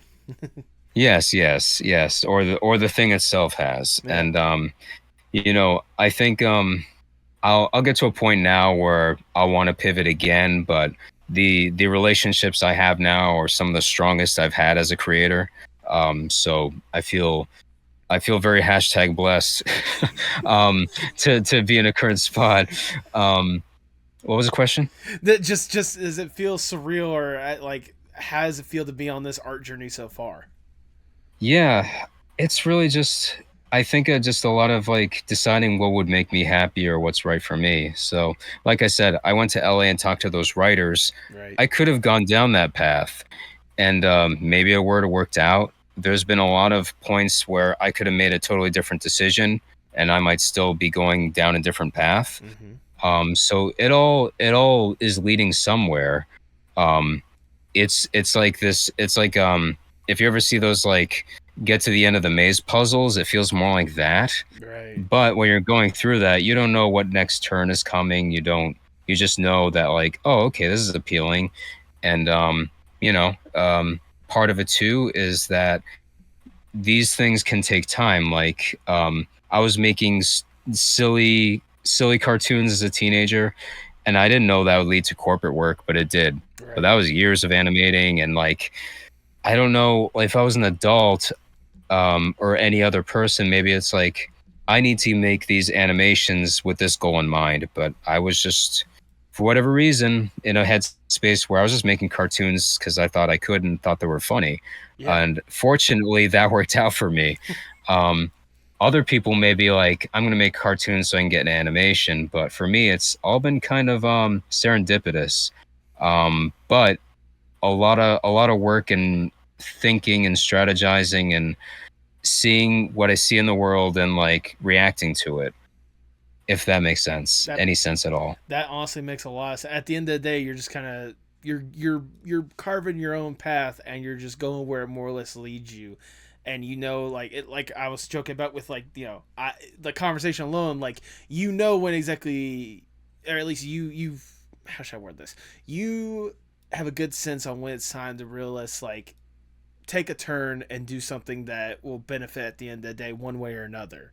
Um, and, like, Yeah, especially seeing the path you've more or less been able to go on, and the cool opportunities that you've gotten, and, as like I said, hearing how your headspace is these days.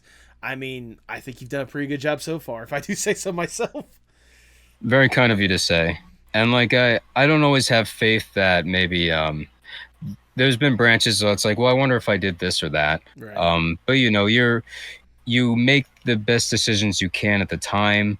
So it's really hard to have regrets because you've still made it to where you're at. And you've earned everything you've got through decisions and hard work and stuff. Um, so yeah, it's like I said, no one's gonna have the same weird path I have. Right. They may go all in or back off where I did the opposite. Mm-hmm. Um, but I think as far as like understanding like what you're seeing and being honest to yourself about it. Like if you're not happy with corporate, maybe it's not for you. Right. Or maybe that company just sucks because that comes up. I think it's just the important thing is to be honest with how you feel, react to it, and get the hell out of there or see what you can get out of it depending how it feels inside. Absolutely, absolutely. Well, let's say for this next question, if I may, let's say that that hard work and dedication that you've gotten to at this point, and that strategizing has gotten you to this point to where you get more or less the dream scenario, if I may. Let's say I am Big Shot Mr. Moneybags. I come up to you and I'm like, look, Oponok, we've seen all the stuff you've been able to do throughout the years. We sense the kind of savvy you have about the industry one way or another, and we think that there's potential to do more. You just need a little extra push, a little extra platform to really get there. We have access to everyone and anyone in whatever industry possible, and more money than should be possible. We really should be compensating the animators. I'm pretty sure that if the strike isn't already starting by the time this episode releases, it'll be coming up really soon. True that. We'll be focused on them in a little bit. Right now, we are focusing on you and you alone. If given this opportunity, what would be the dream Oponok project? Well, like most people in my position, I'd want to be able to tell stories either on television or on film, and Okay. it's something that I'm actively working on. But everyone wants to bring on their talented friends who deserve to be seen. Absolutely. We all know people who deserve a platform and who have more talent than you're going to see elsewhere a lot of times. Yeah, I really and hell, you see some of the results with like Smiling Friends where they're just hiring any talented popular creator online. Right. Everybody wants to be in that position, and I don't know what the reality is, to be fair. But yeah, ideally, I'd want to be able to tell stories that connect with people, meet the goals of making them laugh, making them feel something, because that's where what I get out of it, connecting to people. Like I said, growing up as a kid, I like I said, I'm not great at talking now. When I was a kid, I was nonverbal, but I connected to other people through stories. Right. And that's why I keep going and trying to find new ways to do this shit. um, with long form storytelling, movies, whatever. That's or even just like I said, I would love to see more storytelling on Twitch and on streaming. Right. It's hard to make that work. I see people dabbling in it, experimenting in it, or just doing weird stuff that is on the cusp of it. I just, however, I can tell stories and not have to worry about funding or if I can make sure everyone gets paid, I can make sure that talent gets elevated and seen. That like a lot of people will probably answer this. I have specific stories in mind. I also have a manga I want to do. Okay. That's something that's definitely going to come. It's more just gotta sit down and do it. That's something I'm working on with a partner, Waihika Roshi, I mentioned earlier. Okay. Yeah, some of these things are on the back burner, and some of these things I'm actively having conversations about, and I can't get into now. Okay. Okay. Yeah, we all want to be in that nice place where we can pay our friends No, trust and me. be seen.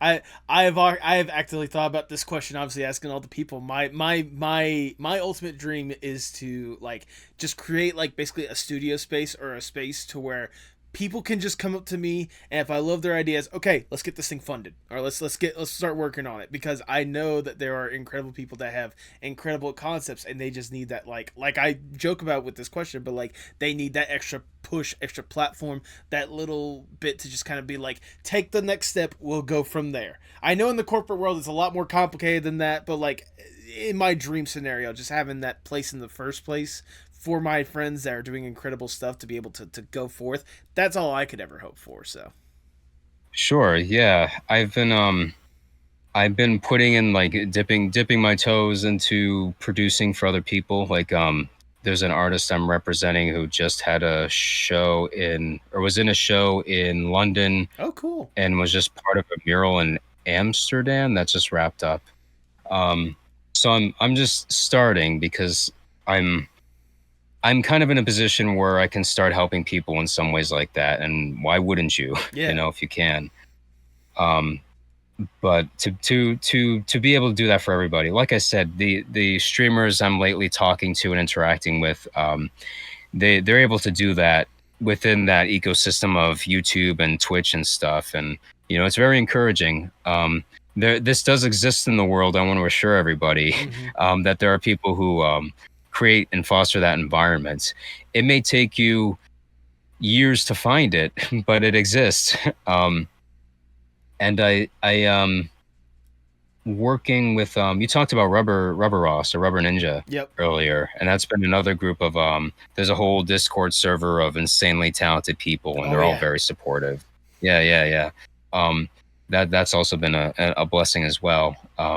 What did you think of that horror short, by the way? Oh my I god, it like, given the circumstances with what you guys were doing or whatnot, it was very well done. Like, obviously, you guys Well, were thank working you. you guys were working with like the restraints of, what Gartic phone can allow, but even then, like, it was very well planned, very well executed. Like, you guys did a great job with that short. No, thank you. Yeah, that was a long day. I could It was a very tell. long I day. could tell. I haven't brought myself to view the video because it was such a long day. Right. It's like I lived through that, but yeah, it was actually fun too, and yeah, everyone there is great and talented. Absolutely. Absolutely. But sadly, we got to get down from the dream scenario. We got to get back to reality. And I'll ask the ever so generic question: where do you hope to see yourself in, say, 5 to 10 years from now? Well, working in television. That's a good start. Um, yeah, I again, I can't get too much into it, but we do have something that's very definite, and we want to grow from there. And I Okay. can't say more. Fair.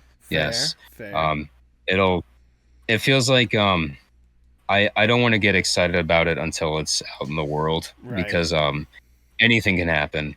I could set myself on fire or something. I don't know. And I, just I, never see the day. I was gonna But say, like, especially in today's world, to where even like the promise of something that could be creative and intriguing could be instantly taken away by like that. Like, for example, Pibby. Can you remember when everyone was so excited for Pibby? oh, And yeah, yeah, like I can yeah, I can understand why you're a little hesitant to reveal it or get excited about it until it's actually out there. yeah. But it's something I'm very excited about.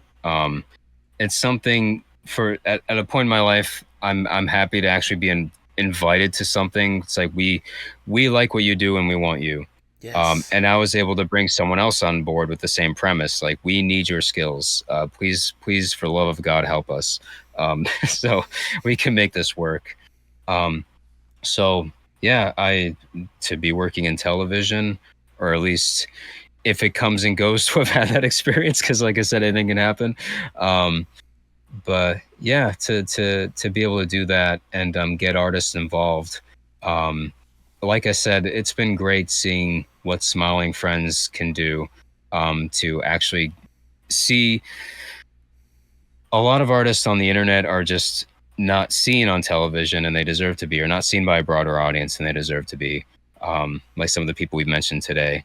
right. So to be able to participate that, to be to build a platform for that, I hope to see that very seriously. Absolutely, absolutely. As we start to wind down the interview, I just have one last question I want to ask you. Obviously, you've been really invested in art in one way or another for a while. Like, obviously, like you said, it was a way for you to basically communicate in the first place when you were young. How important is art, not just for you, but for the world as a whole? Hmm. That's I wasn't prepared for that one. You've And watched, sorry, you've I'm watched enough certain. episodes of the podcast. You should have been. No, I'm messing with you. I'm messing with Yeah, you. yeah. Somehow I that icebreaker question. I had a strong idea that I'd think of something. Um, I mean, especially being where I am in Silicon Valley in the Bay Area. Hmm. Um, I think it's important to foster creates an alternate manner of problem solving, and as a way to reflect the world back at us, because people sometimes can only see the world in a very either maybe not a literal way, but a very subjective way. And traditional means of education will fail you in that way because it's either you pass or you fail.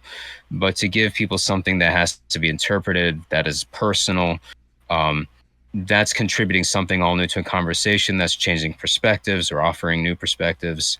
Um, and naturally, a lot of conflict we see in the world is due to a lack of empathy and being able to see the world through the eyes of other people. So we need creativity to, like I said, the world can be a very small place, but creativity. The people who thought to film in a bat cave and the flesh-eating worms, Yep. they made my world a little bigger.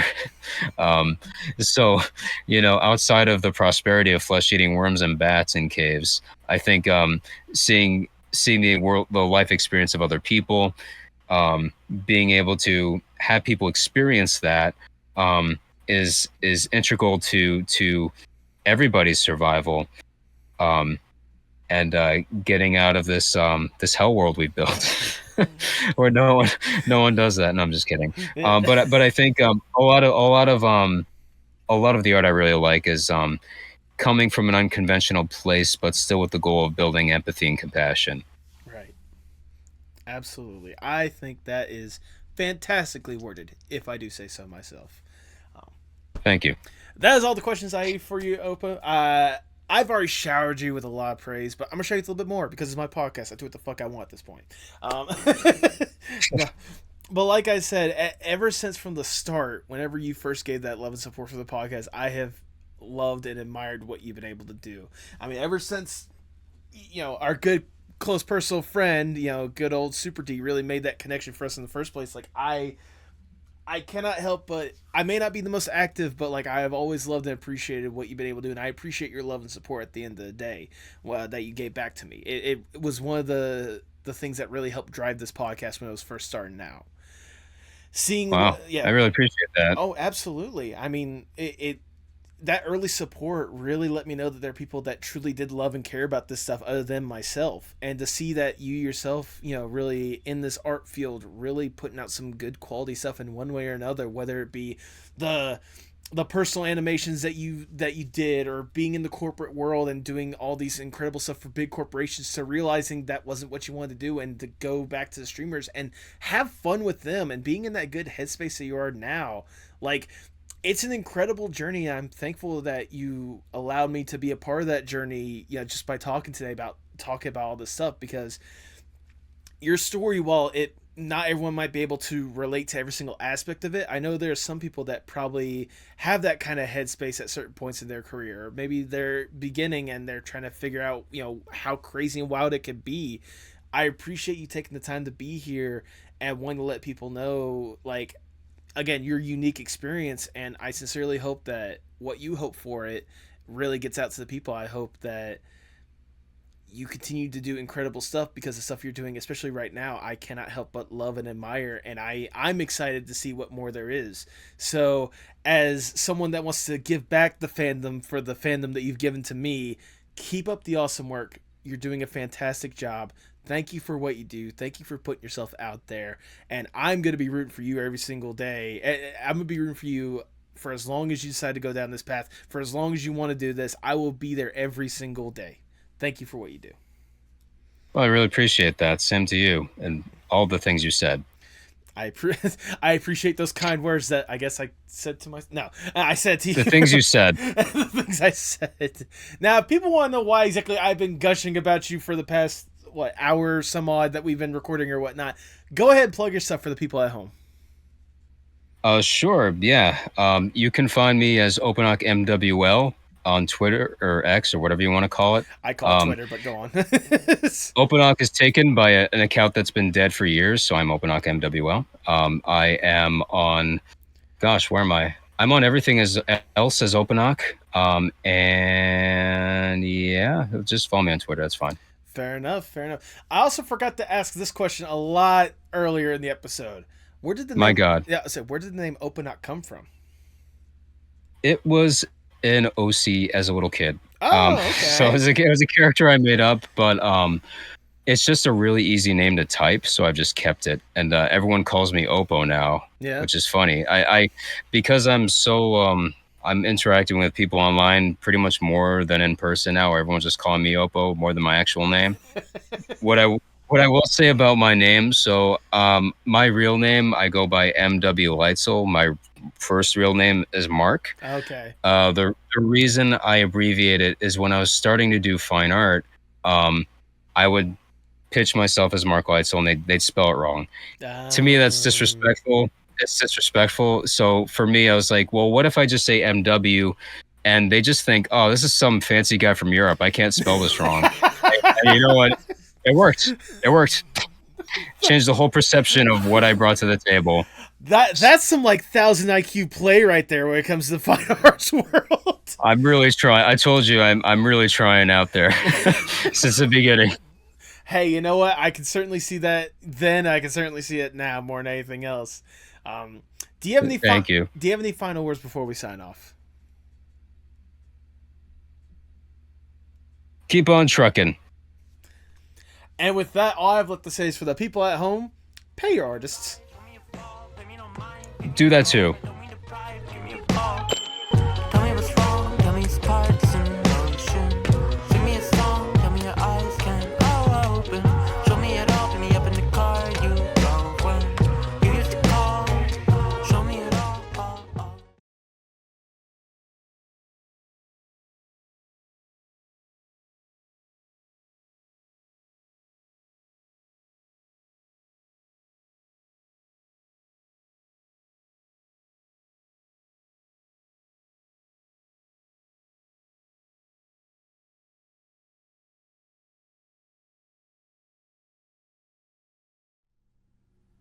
Thank you so much for sticking around to the end. If this is your first time listening, I greatly do appreciate it. Like I said in the interview itself, like the fact that after all these years, I finally get a chance to talk to Oponok. Which Oponok, if you've gotten to this point, thank you not just for your time and for the incredible thumbnail, but also for the years of support. You know, today's chat was just a really good reminder of the incredible community that I've been so lucky to have ever since I've really started this podcast. Um, the fact that Oponok for years has been supporting this podcast, and you know, with how talented of an artist that he is on his own accord, it makes me feel lucky knowing that you guys out there that love and support this podcast continue to show that love and support day in and day out. That's why I made the challenge in the intro about, 2,500 subs, 2,500. I sincerely want to see that love and support grow. I want more and more people to be a part of this community and to do incredible stuff. And also because I think it'd be funny to say, yeah, I got my tattoo because I have people subscribe to me. Which, if you want that to happen and you want your potential design to be the one voted in, subscribe to the podcast if you haven't. I'm not going to give y'all the whole entire analytics, this amount of subscribers, people haven't subscribed. It doesn't matter when it comes to that. If you genuinely love the conversations like the one you heard today, please, please, please subscribe so you can get more incredible content. Go through and check out some of the incredible interviews that I have been so lucky to have. And show that love and support not just for myself, but for the incredible people that have come and gone through this podcast and the incredible art that they are pushing out there, because they deserve that love and support as much as, Oponok for today's episode. They deserve as much love and support as possible to keep doing the incredible stuff they're doing, just like I appreciate the love and support you guys give me to keep going with the incredible stuff that I'm doing. At the end of the day, no matter what, keep that love going around. Spread that love to everyone that you can.